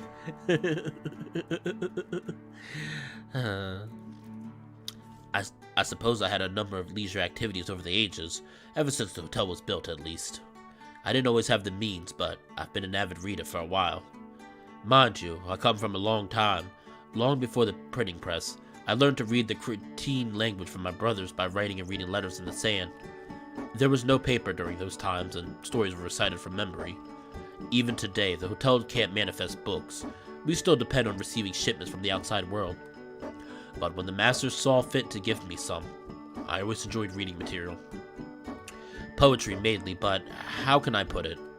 I am curious about how the world outside is doing. I can never see it for myself, but when I read the stories, I can imagine. Ashton, that's a loaded question, buddy. You want to know about how the world's working right now? Well, let's see here. We got a very serious virus that's still not leaving the world anytime soon, it seems like. And we're finally fighting against injustice that has been around for centuries, finally. But now, because we're fighting it now instead of fighting it over time, things are a little bit chaotic. So it's not too good right now. This is probably actually the better place to be, Ashton. So don't think about the outside world right now. It's not too good right now. Not too good. With speaking of, in all seriousness, guys, I hope everyone's staying safe. Make sure, I'm all for the protests. I really am, but make sure you're staying safe, please. If you feel like you're not going to be safe, don't go. As much as as much as you want to protest, I want all of you to be safe. I really do. I want everyone be safe. That's what I'm worried about the most. I'd hate to hear about somebody that watches my stuff. Anybody, period. I hate to hear anybody when I hear about somebody dying in a protest. I don't want to hear that. I don't like it. So, any of the protesters I hear that die, it's horrible. So, just make sure you're staying safe. Make sure you're staying safe, and both from the virus and both from protests. The murder. I haven't really heard too much about them lately, but you're right. The murder hornets. Our local Spartan just mentioned. Our local Spartan 4 just mentioned. They're murder hornets. I completely forgot about those. Yeah, things are not going. Things are not too good this year. They're kind of bad. It's a little awful. That's why if I could only help you guys distract everyone here for just a moment with my videos, then I've done my job. Alright, Nivik, take care of yourself. Thank you for stopping by the stream. I hope you enjoyed yourself.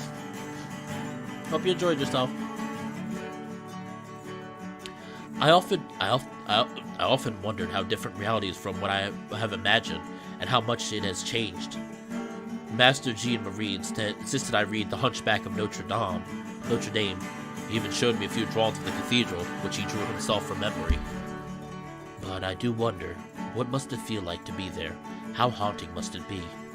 I've never been in a church. I died long before Christ, but the guests have told me all about them. Stained glass windows, tall mighty pillars, the arches. One's voice echoes all the way to the entrance, and the wooden benches. Churches are not as cracked up as you think they'd be. Religion is not as cracked up as you think it would be. And just to note, I have nothing. Let me rephrase that. I have nothing against religion. I have an issue with the way that people portray religion. That's my issue.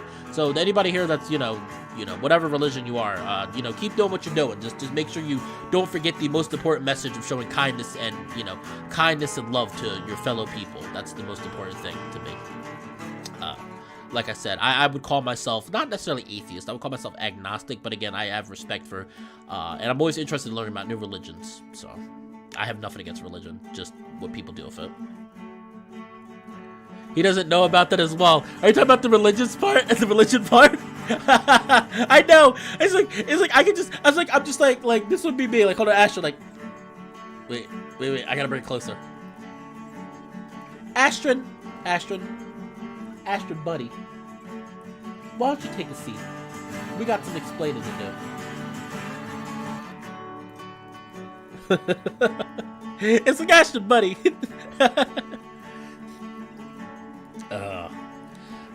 I mean, don't get me wrong. Like, I would love to go to like a lot of like the older churches, like no church. You know, like I would. There's a lot of like the older churches I would love to go to and explore. I wonder what Notre Dame de Paris must look like today.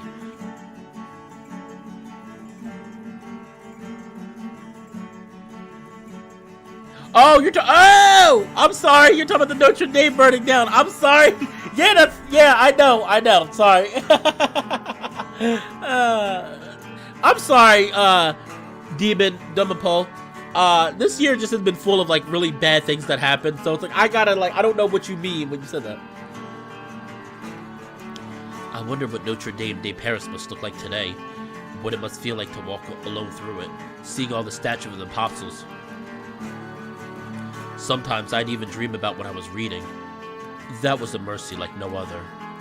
There are very few things better than a good book. You're not wrong, Astrid. Guys, reading is fun. Reading can be a very good distraction at times. Although that hardly counts as my main pastime. Since books have always been so scarce, my lure has been my dear friend for centuries now. Master can guess that I must be awfully rusty after all these years locked away. Still, as soon as I brushed up on my skills and tuned it would be a pleasure to play it for my master. As I said, I also enjoyed spending time with the guests. Who doesn't like being around friends? But I suppose for me it's different. It makes me feel normal as a Minotaur can be, which isn't much. I didn't always tell them about my past. The master entitled to know, of course, and a few of them were informed, but only those I chose. More often than not, I didn't want them to know.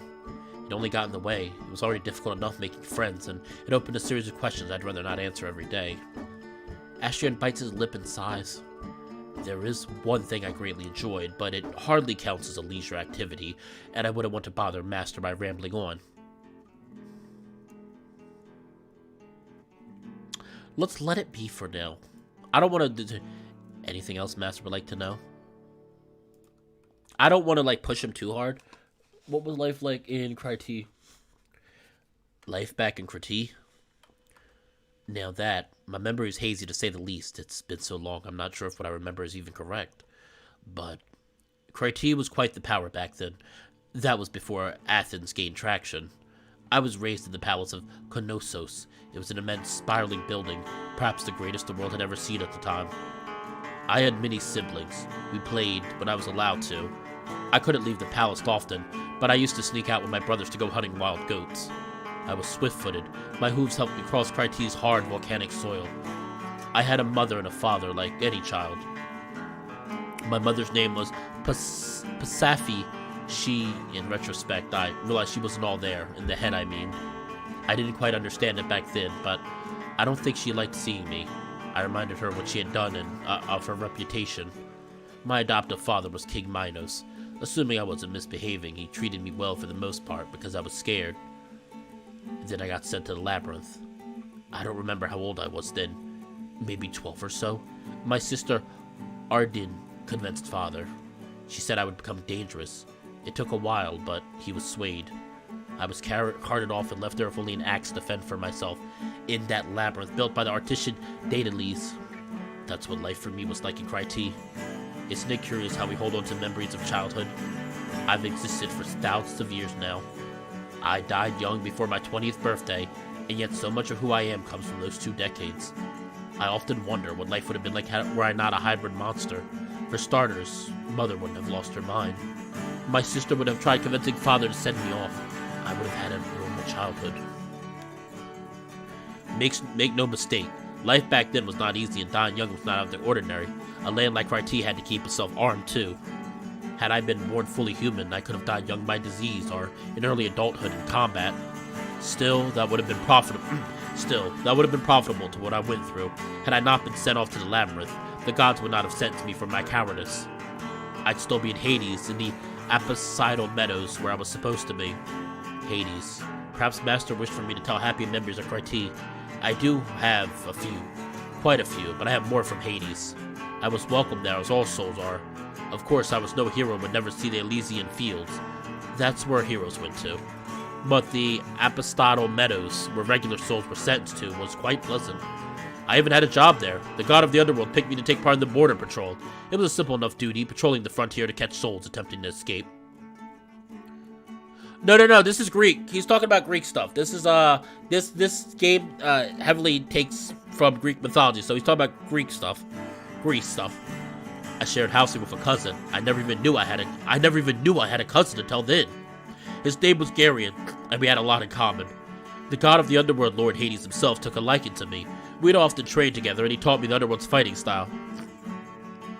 Astria looks down to the counter, drums his fingers on it, lost in thought. I was a good patrolman. I wouldn't have minded staying there. That's about it, I suppose. Just Master, what are your favorite foods? Hold on, everyone. Hold on. I need to cool off for a minute. I'm gonna mute for just a minute. I have to cool off. I'm so hot right now. I will be right back. Give me like 2-3 minutes. I'm sweating so bad right now. Oh, man.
Alright, I'm back, and now I see people wanting to talk.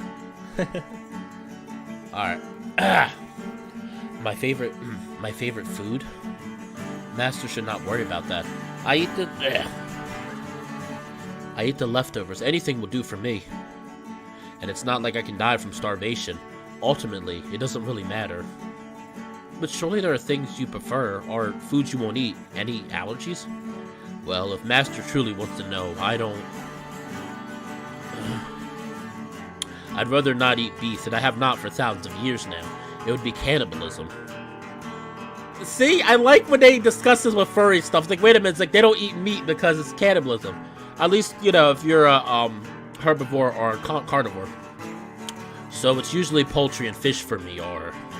Well, I did hunt wild goats with my brothers back at Cry Tea. I like it a lot. It's one of my favorite foods by far. I didn't get to eat... Hold on.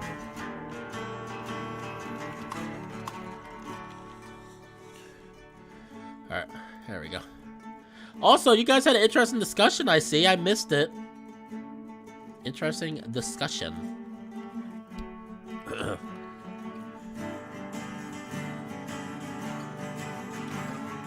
I didn't get to eat meat often when I was a child. It was a luxury of sorts, and the shipments to the labyrinth rarely had any. It would rot on the way, so they didn't even try. Yo, I love that you guys are having this discussion, because I'm literally gonna have a topic. One of my videos I want to have in the future is what exactly is a furry, and literally I mentioned Brother Bear in it, and I mentioned Disney. I was like, listen, Disney had a lot of, especially in the late 90s, in the early 2000s. I love Brother Bear. Brother Bear was a very underrated Disney movie for some reason. It was good though. Yes, very underrated. I gotta get back to this one. Goat aside, for the longest time, oats were the best I could get. Even today, I have a liking for porridge. And I have a sweet tooth. I always liked fruit and honey, even as a kid. But back in 1940, there were so many options. Master Jean-Marie insisted from the start of his mandate that we needed French pastries daily. Traditional baguettes, croissants, and pain à chocolat for breakfast with jam. Macaroons every Sunday and tarts after lunch. Making a traditional baguette is no simple matter. I spent many months trying to make a single one which pleased his palate.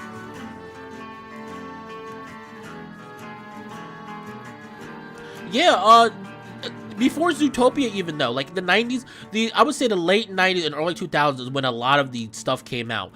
Like, I do hear once in a while people talk about Robin Hood. I do hear people talk about Robin Hood, but Robin Hood came out in the 70s, and I don't really hear people talk about it as much, only hear them talk about it now. And Robin Hood for me was, I don't know, it was a good movie, but I never really looked at it as a furry thing. You're waking... Oh, God. Listen, Demon, I'm gonna need you. You really are a demon. I'm gonna need you to leave. If you open your mouth and say your awakening was Cars 2, I'm gonna need you to be gone. Because Cars 2 was a terrible movie, and I hate it. I didn't even really like the first one. The first one was passable. 2, I was angry. I was like, this is a terrible movie. Why was this made? I would have much rather had a sequel to Monsters, Inc., which we did eventually get. I mean, there's so many other Disney movies. Brave, I would have rather... Brave was a weird one. Brave was the one Pixar movie that I got bored with. I literally almost fell asleep. Brave was so boring to me. They made it seem so interesting, and then I watched the movie like, this is a boring movie. Lightning McQueen. Can I take that? Can I take that as a quote? Lightning McQueen. Just honest and Lightning McQueen. Can I take that as a quote? However, Lightning McQueen transcends sexuality. Y'all are some bad people. Y'all are some bad, naughty people. Yeah, I didn't even watch the third one. I didn't even waste my time. Like I said, 1 was passable. It was one of the weaker Pixar movies in my opinion. 2 was, there was no point. It was unnecessary for this. And then 3, I didn't even touch because I was just like, I didn't like the first 2. And I was like, what's the point? You know, obviously, the Toy Story I loved. Brave had an interesting concept, but it was poorly written, I think. I mean, Brave was boring to me. I thought the animation was fantastic, especially with the hair particles and stuff was excellent. It's just the movie was boring. I was bored with the movie. I was like, okay, cool, you want a strong woman protagonist, which they hit and miss with. There were some things about, I don't even remember the character's name. There were some things about her I thought were great, and there was some was like, okay, you're trying too hard. 3 is considered the best one in general. Maybe I'll have to suck it up and watch it. I know it's been out for a while. I might, alright, maybe I'll watch the 3rd one and see what it's like.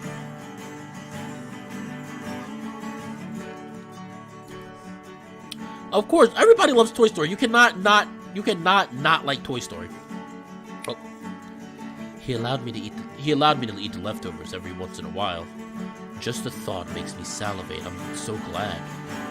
He doesn't finish the thought. Astrian keeps his eyes fixed on you, his ears and tail flicking lazily. Yeah, I really did. Like, I agree. Like, Brave had stuff going for it, but one, it was boring. 2, the pacing was like a crawl. It was a crawl till the 3rd act. The 1st act was slow, the 2nd act was slow, and then the 3rd act, like, it picked up, but it was so fast. You're like, wait a minute, like, everything else was slow. Now this is speeding up. It was too slow for me, and there was too many issues I had with it. I didn't really like any of the characters. The only characters I liked, like I said, I liked the chemistry bond between the mother and the main character, the main heroine, but it was just, yeah, I did not like it. I did not like it that much. Really? You don't like Toy Story? Now, is that for all of them or certain ones? Because I will be the first to open my mouth and say Toy Story 1 I don't really care for that much. I used to like it. I can't really watch it like I used to. 2, 3, you know, 2 and 3, hell yeah, great movies. 1 is a good movie. It's just, I feel like it's outdated. Is there anything else you wish to know, Master? You need only ask. Oh gosh, somebody's gonna murder me. Oh, you're talking about, I'm really surprised. No, I very rarely hear people say they don't like Toy Story. I really surprised. My favorite memory? Now that's a tough question. Astrian drinks more of his wine, then rubs his hand against the counter. He sighs, looks to you, and looks back down again a few times. You like it, but you don't. Oh, okay. Well, that's fine. That's fine. We were thinking you were saying you don't like it. No, it's good. The chemistry between Meredith and that was her name. Merida was the name of the main heroine in Brave. Yeah, it was good. It really was good. It just was a shame that there wasn't more. I don't know. Very, very hard question, but I think I know. There was a master, Sir Bernard. He was the Labyrinth's lord for a few decades and then passed it down to his son, Sir Robert. When Sir Bernard was on his deathbed, his son transferred ownership of the hotel back to him for a day. As the hotel's returning master, Sir Bernard wrote and signed a contract, except it was just a letter to me, thanking me for everything. Yeah, I like 2 and 3. I think I do like 2 and 3. I think 2 and 3 were really good. Sir Robert took over again, of course, and he prepared me something too. I had helped raise him, you see, and he gathered all his childhood drawings on me and signed them as a contract as well. Contracts are everlasting unless explicitly revoked, so their contracts would last forever. They can't be burned or torn apart. Nothing will destroy them. That is my dearest memory, Robert and Bernard's gifts to me. The contracts, they are everlasting, but I know Clement tore apart the ledger where we kept them. They must be hidden away somewhere. Eventually I'll find them again, even if it takes me years. After all, I have all the time in the world, don't I? The Minotaur takes yet another swig of his wine. He sways left and right, his eyes half closed. Yeah, 4 is the end. I thought 3, but honestly, I thought 3 was a good ending as it was, and then they came up 4, and I'm like, do we really need a 4th movie, though? I think 3 ended perfectly the way it was. That's 3. Spartan, that's 3. 2 was with Pete.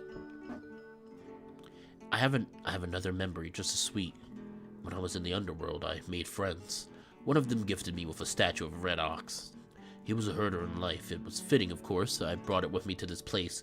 The only thing I managed to bring. It was supposed to be in my room, but again, Clement. I was loved. The letters in the statue, I cherished them dearly. But love needs no gift to be remembered. Astrian looks down again. He holds the wine bottle against his chest.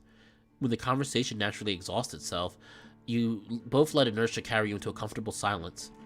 The warm buzz of alcohol in your system does much to ease the day's drudgery, as does the newly rekindled hearth fire's conniving crackle. The seats bear your weight admirably. Despite their age, and the rustic scent of wood smoke and fine leather upholstery makes relaxation as effortless as breathing. Though you and Astrian are the only current occupants of the lounge, things seem a little livelier than the stark row of unclaimed stools would suggest. With the hotel's improving condition, each one brims over with potential for future patrons to serve. There's something about Firelight's ability to captivate the heart that harkens back to time immemorial. As though written in your bones by the struggles of your ancestors, the dancing shadows stir an impulse that your mind can only dimly direct. For a moment, Astrian's presence is so unsubstantiable that you feel alone with your thoughts. Out of the corner of your eye, you see his bovine brow crease, eyes slowly flicking back and forth between you and the fireplace. His mouth opens soundlessly for a moment, but closes just as quickly, as though the subtlest perturbation of the air would be enough to shatter the idyllic scene. In the soft light, Astrian's countenance grows soulful, and then cold and lucid. Perhaps as a quirk of his immortal body, he seems to sober up more quickly than you were expecting. His gaze finally settles on the fire with the stone-faced focus of a trained guard, alert, but betraying no further sign of his feelings. You cannot say how many hours you two have spent before the fireplace, looking with simple rapt attention at the flame. Heedless of the passage of time, the greedy moment stretches on as long as the compulsion of your biology will allow it to. The feeling of your chin hitting your chest eventually jolts you from the quiet ravine. You didn't even notice you were starting to nod off. Blurry-eyed, whether with inebriation or fatigue, you check your phone. It's almost midnight. Astrian furtively steals a glimpse at the clock on your smartphone screen, but raises no comment about it. Curiosity wayled by duty, he speaks at last. It is quite late, master. Would it please you if I prepared dinner before you retire for the night? This time I can cook you a proper meal. I never watched Coco, and I heard so many good things about it, and I still haven't seen it. Yeah, writers have been getting super good lately with animation-wise. With, like, regular movies, no. Writers right now with, like, animation, yes. And I think part of the reason is because furry is becoming such a yes, I'm gonna say it. Furry is becoming such a more mainstream thing now. I think a lot of these writers that have these secret, that are secretly furries feel more open to actually writing what they want to write. And it ends up being good storytelling. You can see no reason to refuse Astrian's offer. The walk back to your quarters is blessedly brief, and you quickly take a seat on the couch and make ready for your evening meal. While your Minotaur manservant prepares your dinner, there's little to do except lounge on the couch and savor the smells that waft from your private kitchen. You continue to lapse in and out of consciousness every so often, torn between the gnawing hunger in your belly and the sudden weight of your eyelids. Astrian presents you with your food in short order, bringing a tray of ham, steak, and mashed potatoes to the couch to spare you the need to walk to the table. To your tipsy, sleep-fogged brain, it seems a veritable feast. You tear into it with the gusto of a starving man. As you sit up and start to eat, Astrian seems faintly content to see you enjoying his cooking. But old habits die hard, nonetheless. The Minotaur bows dutifully before cantering away to let you enjoy your meal in solitude. He is gone before you can think to ask him to join you, and though you know he is but a simple shout away, you think better of asking anything else of him. Yeah, furry's just it's. Yeah, there are actually. I've seen a few things. You'd be surprised. A lot of these Pixar movies and stuff it's becoming more common for secret furry people to actually be part of them, and which is good. It's nice to know the people to start understanding it's not necessarily a lifestyle per se. It's more of just a hobby and a fandom, and the furry fandom is great for making creativity blossom. Like, there's so much creativity, and that's one of the biggest parts that I love about the furry fandom. There's so much creativity. There's so many things you see people being creative and aspiring, and there's so many different walks. So, and even people that aren't creative, like, there's still so many people that have so much talent and skill in different things in the fandom, and it's humbling. It's very, very, you know, it makes you feel good inside, I think.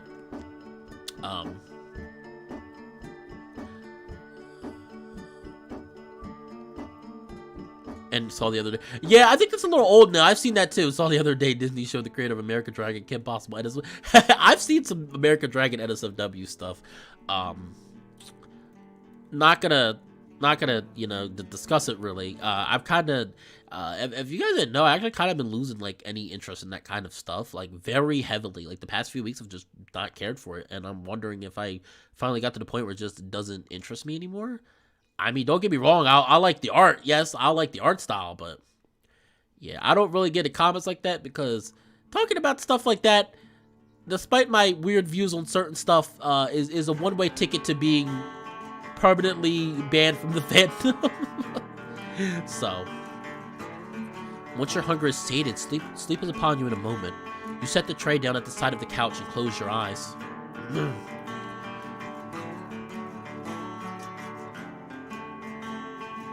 The last sounds you hear are the faint click of Astrian's hooves against the floor, and the jingling of silverware as he carries your leftovers back to the kitchen.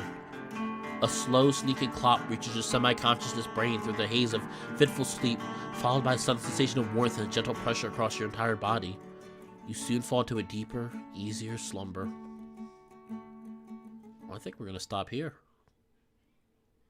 Hades' arrival. Okay, let's do this first.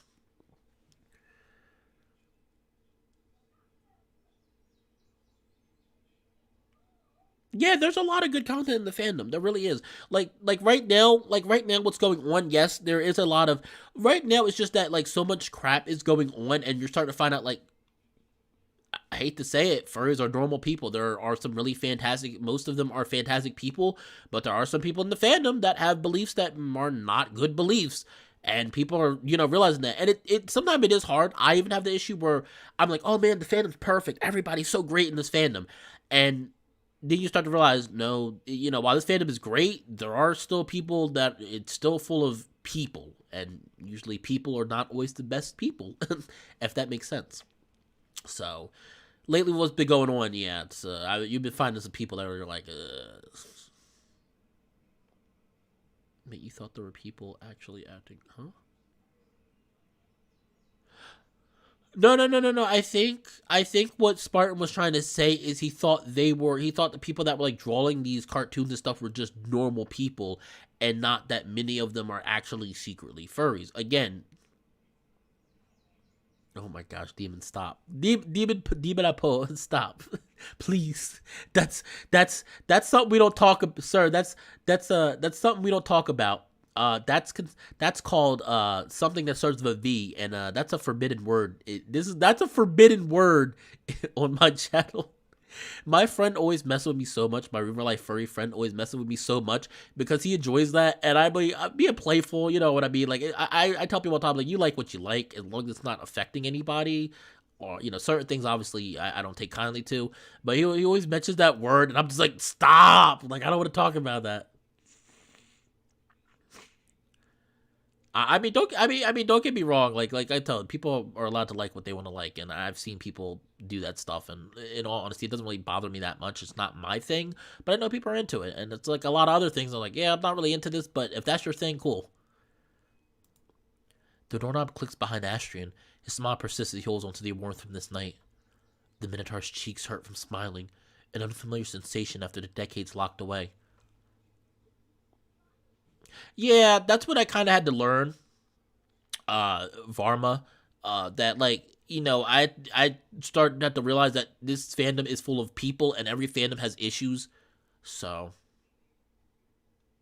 Yeah, very cute animals, sure, we'll go with that, Varma, very, very cute animals, yeah, sure, we weren't talking about any other V word, of course not. We weren't talking about. Yeah, I'm not gonna say it. His throat, too, is sore from talking. Whatever he tries to say only comes out a raspy croak now. His recovering body surprises him at times. How it doesn't hurt to move anymore. How quick he is even at a slow pace. This renewed strength surprises him. He had a difficult time handling the fragile glasses and small delicate tools back in the lounge. Similarly, closing the door without slamming behind him just now was tricky. Yeah, I mean, but I think it's getting better. 'Cause I think more people are I think more people are starting to understand that the fandom is actually a very wholesome place for the most part.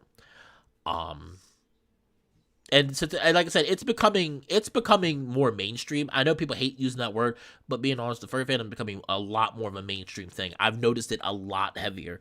Back when it was first really kind of noticed in like like the early to mid 90s, it was really like a rare thing. And now though, like I noticed a lot more. It's a common thing. I'm in a group actually that's people based in my state of furry that want to do furry meets, and there's a lot of people in my state. There's a lot of people in that group, and I actually met one of them a few days ago, and he was real nice. And at the end of the day, we're just people, and that's all we did. We didn't even really talk about furry stuff. We just talked about normal stuff. No, you didn't miss too much. We're about to wrap up. We're doing, I guess, it's called Hades' Arrival. No, he didn't miss that much. We were just asking. We just asked Astrid some questions, and yet now he is alone in his room. There is silence, and a silence like this, after any night when one's cheeks end up hurting from smiling, is as oppressive as being whisked away from paradise. Silence can be unforgivable. The master's voice and breathing, the slight shift in furniture as he moved around the room, the sounds of his own hoofsteps, it's all gone. There are no eyes watching him, nothing to say or do in this barren bedroom. He lies on his bed looking up to the ceiling. The bedroom has no windows, just a single light bulb shining overhead. Astrian swishes his tail. The tuft of hair at its end provides him with a single sound. He clutches his pillow beneath his head. His fingers contort in shaking fists, and the light imprints a stain on his eyes. The corners of his healed mouth hurt. It's been decades since he smiled this much. Left alone, there are no distractions from dark thoughts. Yeah, no, I mean, but I think that's always going to be. Yeah, no, people don't. I mean, people still don't fully see them. But I think it's becoming a lot more normal. And the thing I really love too about the furry fandom is the furry fandom is very open to diversion, diversity. Oh, diversity. There are a lot of they are a huge LGBT supporter, and I really love that because they're so open to the the vast amount of sexualities and people being themselves and people being unsure and stuff. And I think that's one of the biggest things I loved about the fandom. It's not the only reason. Like I said, the content is what's good, because a lot of people take the creative side so seriously that they make these fantastic works, and I think it makes it easier for them to push out stuff because it's like they have so much support. There's always somebody in the furry fandom that will support you, whatever you do. And that be that good or bad. I'm gonna remind you, be that good or bad. People focus mainly on the sexual aspect of it, and being honest, that's in any fandom. And yeah, yeah, Verma. I think people are a lot more open about and liking, being accepting. I do, I do agree that I don't know how to describe it. I think that because I do understand the concept, but some people don't like the fact that people make it out now that if you're a furry, it's almost like coming out as gay, and I can understand that mindset. But I also kind of understand why people feel that way because there's a lot of stigma still based on it, and that's why I think people are so nervous about admitting it. And I can understand that. Like I said, I completely understand that. I'm not saying it's right or wrong to be, to make it out. Sorry, I brain fart for a minute. Get out like that. I'm just saying what about that master and all humans for that matter. Humanity is a sentence by itself, he thinks. To only be half human and to be rolled over by those I'll never be like. The Minotaur wonders how large is the gap that keeps men from going wild. Is it easy to show goodness at first like Clement did, but eventually they grow bored? And bored men are dangerous indeed. How long will it take? I finally watched an episode and I couldn't stop laughing. The CSI episode, I was freaking hilarious. The furry CSI episode's freaking hilarious. How long will it take for this master to learn? The Minotaur wonders. It usually starts simple enough. At first he becomes their plaything, a doll. But it won't stop there. Humans seek new thrills often. Clement was a special case, a man who started out good but went wild like none before. But yes, there were many masters who had that same seed in them, only it germinated slower. Yes, I think that's an issue. Ooh, you nailed it perfectly, Demon. I think that's an issue too. Honestly, the furry fandom, it's hard. Ironically enough, unlike real life, it is a lot harder to find a straight furry than it is to find a gay furry in the fandom, or somebody that's not, heterosexual. Yeah, there was a furry CSI episode. I would recommend watching it with a grain of salt. It pretty much bashes the hell out of the furry fandom badly, and very, very badly. It's like from a few years ago. Even Master G. Marie had it to an extent. There was that time. Astrian jolts up, stopping himself from progressing down that road. There are thoughts too dark for such a late hour. And what does it matter now? Thinking about the well-buried dead. His mind goes back to the current master. A single good night does not make up for a terrible past and a frightening future. Yeah. Demon Up Poe pretty much nailed it up pretty much exactly. It's not, though. Like, there's a lot of people, you'll hear a lot of stories about the fandom where people, like, pretty much, it made them become better people. It made them because they felt more self-confident. People liking, and there's a lot of people that, thanks to the fandom, were able to open up about their sexuality or open up to, I think it's just that while the fandom is so open and diverse to many, and diverse to many things, I think it also allows a environment where people feel like they can be more sexual without any repercussions. And yes, you can to an extent, remember, safe sex. I have nothing against people who like to have casual sex. Just make sure you use protection.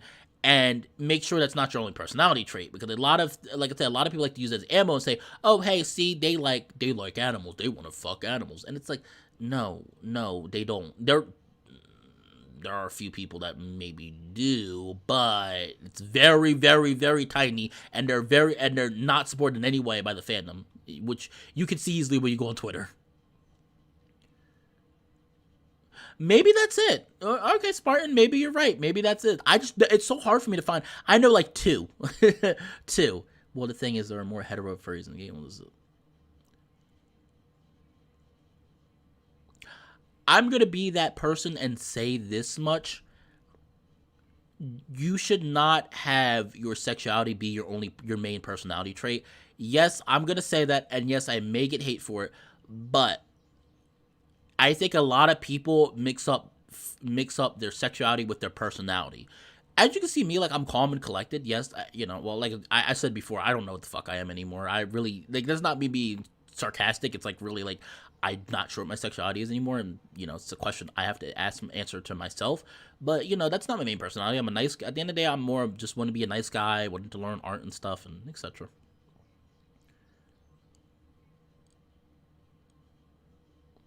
Astrian thinks back to Argos and his contract and how the Master handled it. Master Mark managed to trick the snake. Perhaps that should bring the Minotaur some relief, that the Valley's monsters may not be an issue of an astute Master, but he knows a witty leader can bring dangers of his own. The smarter the Master, the more dangerous he can become, and the worse the torments will be if the Minotaur ever displeases him. The Minotaur keeps thinking himself to exhaustion, analyzing every possibility regarding this new Master. He does not notice drowsiness setting in, nor sleep's merciful embrace.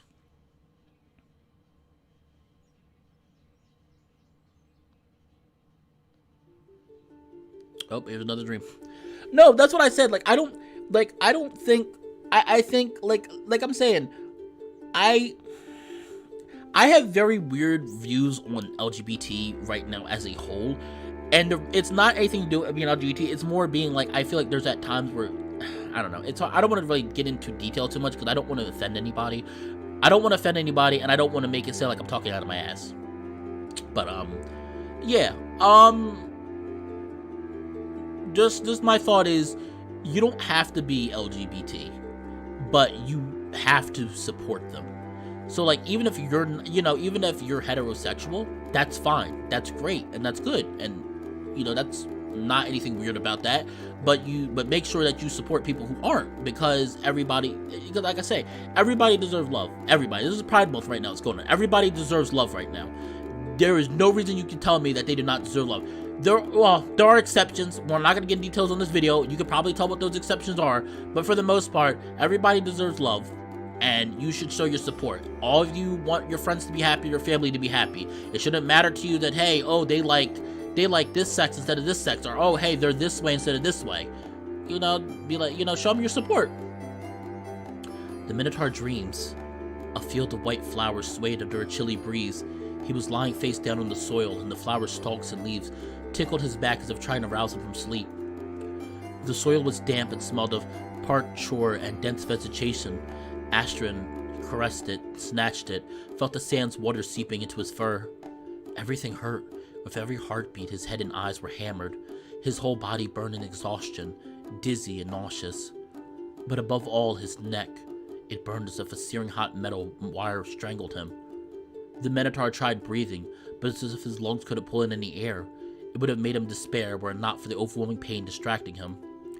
Time passed. How long he could not tell. Astrid had only the soil damp and aromatic, and the flowers swaying above him. He dug into the loamy ground. The coarse texture slipping around his fingers made the pain bearable. And then, a chill ran from his skull down his spine and to the tip of his tail. He breathed a lungful of air and he could hear his own ragged grunts of relief. The Minotaur flicked his ears as his full senses returned. I don't get why people can't understand that either. It's like with what's going on right now. It's like, you know, I'm not trying to bring politics in here, but this isn't politics. This is basic human decency. This is basic human decency. If any of you, and I'm not even joking, if any of you really judge somebody based off of their skin color or based off their sexuality and not their actual personality, get the fuck out of my chat. Do not subscribe to me. Get the hell out of here, and I don't want to talk to you again, because that's damn ridiculous.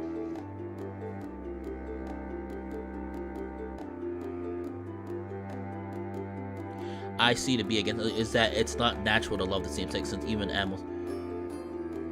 That's actually not true, Demon. What are you saying? Because actually, there are many studies of animals actually. There are many studies of animals actually having sex with the same, you know, with the same sex. So, I don't know what you're saying. What you're saying, I think that's not true, because that's actually studies that prove that. Like I know, like there's studies that show that animals are willing to have sex with the same sex.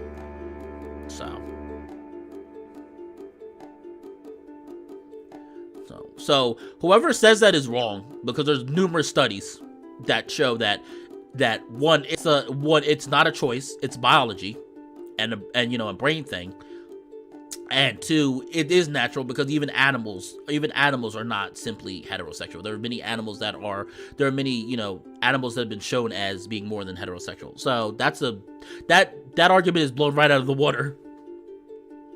But that's what I'm saying.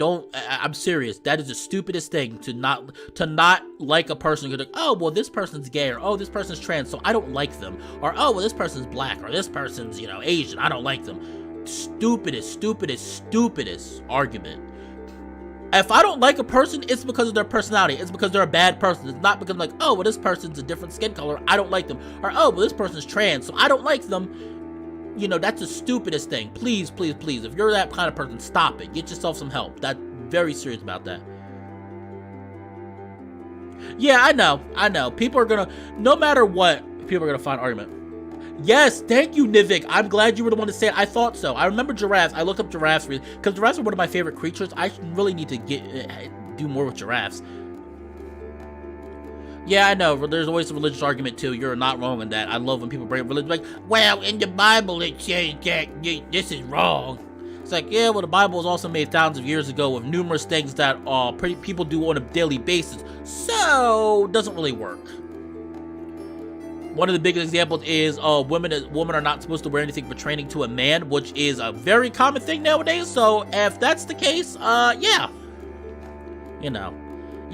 Sometimes you get to the point with people where you gotta be like, you know what, you do, you know, be like, first of all, be like, fuck you. Secondly, be like, you do you, fuck you, I'm going this way. Unless it becomes physical, then, you know, all bets are off, you know, beat their ass. I didn't tell you to say that, you know, love and kindness. But, you know, there's always a time for love and kindness in the world, but sometimes you gotta fight your battles. But, yeah, I hate that so much when I hear people be like, oh, I don't like this person because they're gay, or oh, I don't like this person because they're black, and I'm just like, you're a fucking idiot. I think, but you know what? I think we are getting to that point, Varma. I think slowly, it's a slow crawl, but I think we are getting I mean, but I think we are getting to, I think we are getting to that point where slowly these views are becoming more common. With the protests going on right now, you can see people want change. It's just that a lot of the people stuck in their old ways are the ones in power, which therefore we need to get rid of. Yeah, I was gonna say, not exactly demon, but you're getting there. It pretty much says a woman is not supposed to be equal to a man, which I'm like, okay.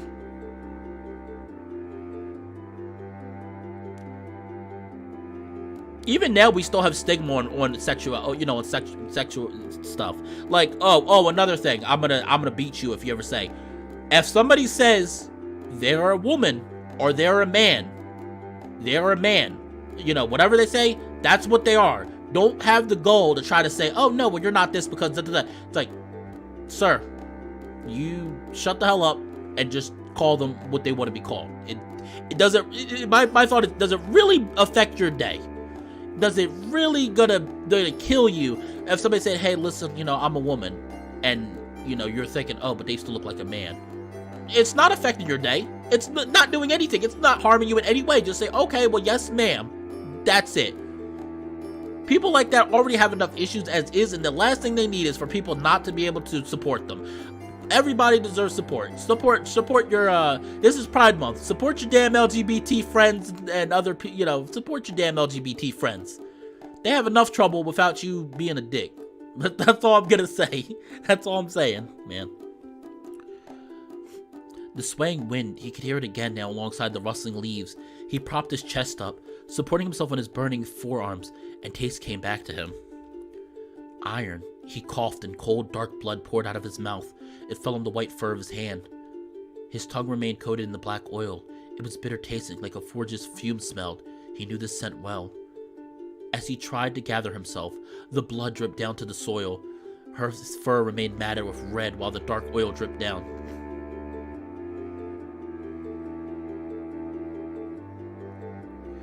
Cursed blood, he thought, but something else came to mind as well. The chill that brought him. And don't get me wrong, I'm not saying, I completely understand what you guys are saying. Like men are not at fault and women are not at fault because both sides have issues. It was under his tongue, a hard, icy lump. He tried to spit it out to no avail. His insides lurched and he lost control. He retached, but nothing would come out. It was another hour before he managed to stand up and see the horizon. There was no sky above, only sharp-edged rocks pointing down like knives. The horizon itself was painted with serpentine rivers, their waters crashing around and leaving foamy trails. The land was dark, and yet light seemed to seep from all surfaces. The ceiling's stalactites shone with turquoise. The field of flowers blinked with white lights when the breeze blew by. The soil itself shone with a subdued, almost royal purple, and the breeze had a freshness to it. The river's crashing waters filled the air with little droplets. Water dripped here and there from the ceiling, with an almost lazy grace, like a god slipping gifts to the people below from above. A man waited by the river's shore, looking up to the Minotaur. He beckoned, and right there, Ashrion's mind was set at ease. This beautiful land was his mercy. The knot in his throat and the lump under his tongue would be the final pains he'd ever feel. Yeah, it's nice talking about this stuff. I agree. This is always, at the end of the day, this is meant a place for you guys to get along. Meant for people to get along and come together. I don't mind talking about politics and other and other stuff here and there. But if it gets to the point where people are arguing, I will say hey, listen guys, let's stop, because I don't want, this is, at the end of the day, people are always gonna have different views on ideas. But one thing that I don't consider a view, I consider basic human decency, is loving people for who they are. And not judging people based on, especially judging people based on sexuality or skin color. That's a straight, that for me, that's straight, get the hell out of my chat, don't come back. I don't want people like that, and I don't want anybody like that watching my videos. I don't want anybody like that subscribing to me. And I will block if I find out you're like that.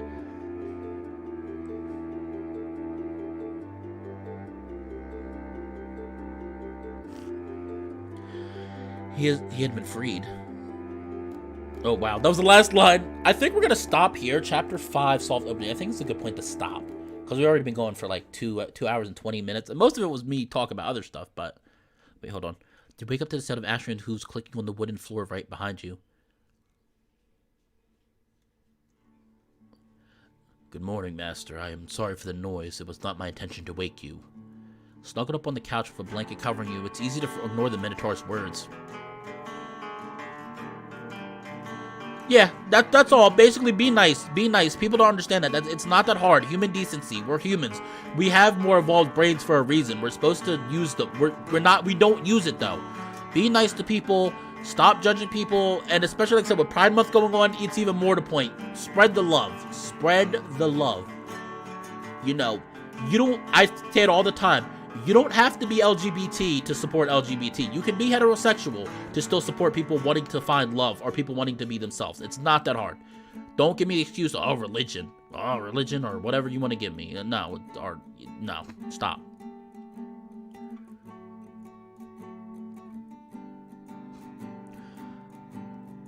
But no religion that I can really think of. I'm marinated. That might be. I might be talking on my ass.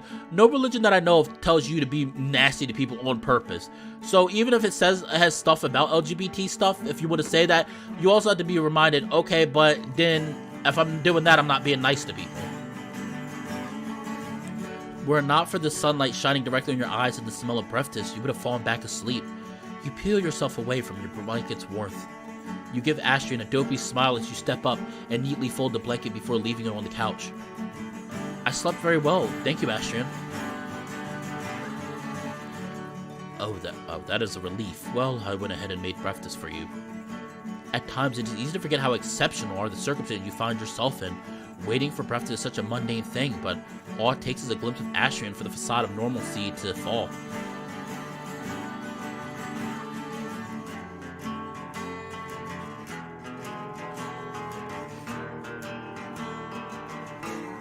No. I was saying I wasn't sure of Lynn. Yeah, I know. It's funny because this really has become like a political conversation, but no, I don't feel like it's politics. People be nice to people. You know what? I'm gonna start it right now. We're gonna start it right now. I love each and every one of you, and all of you are valid. Now come here while I give you a hug. I can't really hug you, but pretend. We'll pretend.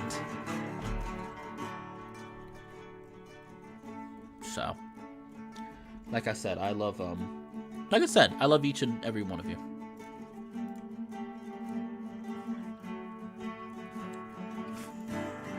It's easy to find Astrian's quick healing jarring, more so than the hotel itself. He already stretches the clothes that seemed too big yesterday. Speaking of his clothes, he's wearing the same old outfit from yesterday. One could say there's almost a touch of nostalgia to how he dresses, as if he wanted to hold on to the past. Or it may be a more practical matter, that this is the outfit you told him to wear. Say, Astrian. Yes, Master. About your clothes, is that all you have to wear? Yes, it's all I could find. I believe Clement threw most of my clothes away, much like how he disposed of the wine. All that is left is my current outfit. And, an old Prismzama? I must have slipped, I'm sorry. It's an old style of loincloth, it's what we wore back for tea. Well, you can't just wear the same clothes every day, and 70-year-old clothes at that? Maybe you could try something modern. We could just summon food and water here, right? Surely I can get you some clothes, too. Of course, Master. Just command and the hotel will bend to your will. Oh, the hotel flickers around you as reality rewrites itself. You picture a shirt you can see yourself wearing. It's a simple task. Something classical and minimalistic. Out of nowhere, a bundle appears in your hand. It's a pair of blue jeans and the V-neck you came up with. Astrian stares, visibly curious. Perhaps it is fitting that I have more modern clothes to wear. Today might be a special day. Now that the hearth is lit, guests may find their way to the hotel again. I want to make a good impression. Maybe the clothes I picked are inappropriate. I wouldn't know. It hasn't been a long time after all. I like the clothes you have on though, dude. What should I wear today then? But we're gonna... Oh, we get to... Is this a common thing? I don't know if the creators are here. Creators, is this a common thing? Is there a creator in here right now? Can we choose every day what he wears? Because that's awesome. That's fine. Handshake is accepted. Handshakes are acceptable. I know a lot of people are not. I know a lot of people are not good with hugs, and that's perfectly fine. You know, I have friends all the time that are not really good with physical intimacy. I know that sounds weird, but that is the word for it, for hugs. And I told him, like, that's fine. We can do a handshake, or we can just, you know, pat on the back. No, that's what I'm saying. I'm saying because the clothes he has on, I actually think they're fine. I actually like the clothes he has on. But I think I am going to change into something different just to see what it looks like. Is it going to be... Okay. Alright, I'm sorry. With this shirt on, he looks like a football player. No underwear. No, we're going to leave his underwear on. I'm not creator, but I've played the game. I'm going to leave the shirt on. It's something different. I'm that person that I want to change their clothes every day. Most VNs, you don't really get to change their clothes, so we're gonna leave the shirt on. Something, cause dude, with this one, he looks like a football player. I'm sorry, I don't know. I just get like or college. I get like college student out of this. Every day you can choose his wardrobe. Sweet. I'm so happy though. Astrid seems curious about his new clothes. He looks at the pattern on the shirt, runs his hands through the fabric of his blue jeans, and adjusts his tail to peek through a hole below the belt. I've seen this fabric before. Let me think. I believe I saw it on a miner from America. He had lost his home after the Wall Street crash and found his way here. His pants seemed sturdier despite being worn from work. Is this fabric common nowadays, Master? Yes, very much. Pretty much everyone has at least one pair of jeans now. Now, isn't that a funny turn of events? I remember those garments were looked down upon back then. It's always amusing when working class clothes become fashionable even among aristocrats. I've seen it happen a few times. Astrian looks at his shirt. A laurel wreath? I am frightfully sorry to question my lord's judgment, but why? I am afraid I don't quite catch it. It feels regal to me. I've seen it adorn my university. It represents academic achievement. Plus, it's common in athletic symbols. It symbolizes victory, doesn't it? I think it's quite adequate, if I'm being honest. You are very cultured, and with the benefit of seeing you today, I say athleticism fits you as well. Just last night, you were telling me about Notre Dame de Paris and Victor Hugo's books. That says something about you. Plus, there's also the tone of blue I picked out. By the way, I love blue. Blue is my favorite color. Fallenwolf here. His favorite color is purple, but my favorite color is blue. I like the programmer one. It actually shows in Renpi. Oh, that's cool. Plus, there's also the tone of blue I picked. Pardon me. That tone of blue is used by the United Nations organization. It's an international organism with many humanitarian and peacekeeping missions. I think it relates to what you told me about the hotel's mission, doesn't it? We are giving a home to those who are lost and have no one to turn to. It's a humanitarian endeavor. If anyone deserves to wear this, it's you. Aww. The Minotaur looks you in the eyes as if expecting a twist or punchline. His gaze remains fixed, changing slightly as it dawns on him that you're being honest. I don't know what to say. That is... He chokes mid-sentence. Tries he might hide it, the Minotaur's eyes betray him. They grow misty. He narrows them and looks down to the ground. He breathes in and out. But as soon as he speaks, his voice cracks, coming out hoarse and out of tune. Thank you.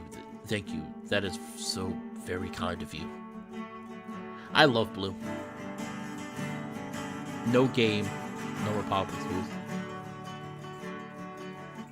And then, as if noticing his guard coming down, his professional self returns. I am grateful for your compliment, my lord, and I will cherish your gift. I will.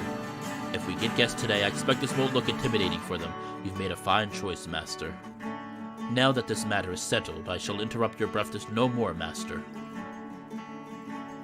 That's fine. Like I said, blue's always been my favorite. I just love blue calm because I love its calm. It also represents sadness, which kind of relates to me, but it's meant to be a more calming color. Red is a good color too. Red is a very passionate color. It means supposed to mean you're very passionate. You begin your meal. Astrid sits at the other end of the table, occasionally inspecting his appearance. When you look up from your plate, you catch him grooming his fur here and there. Once you are done, Astrid bows and takes your plate. As he carries it to the kitchen, you see him pick at some of the scraps and eat them.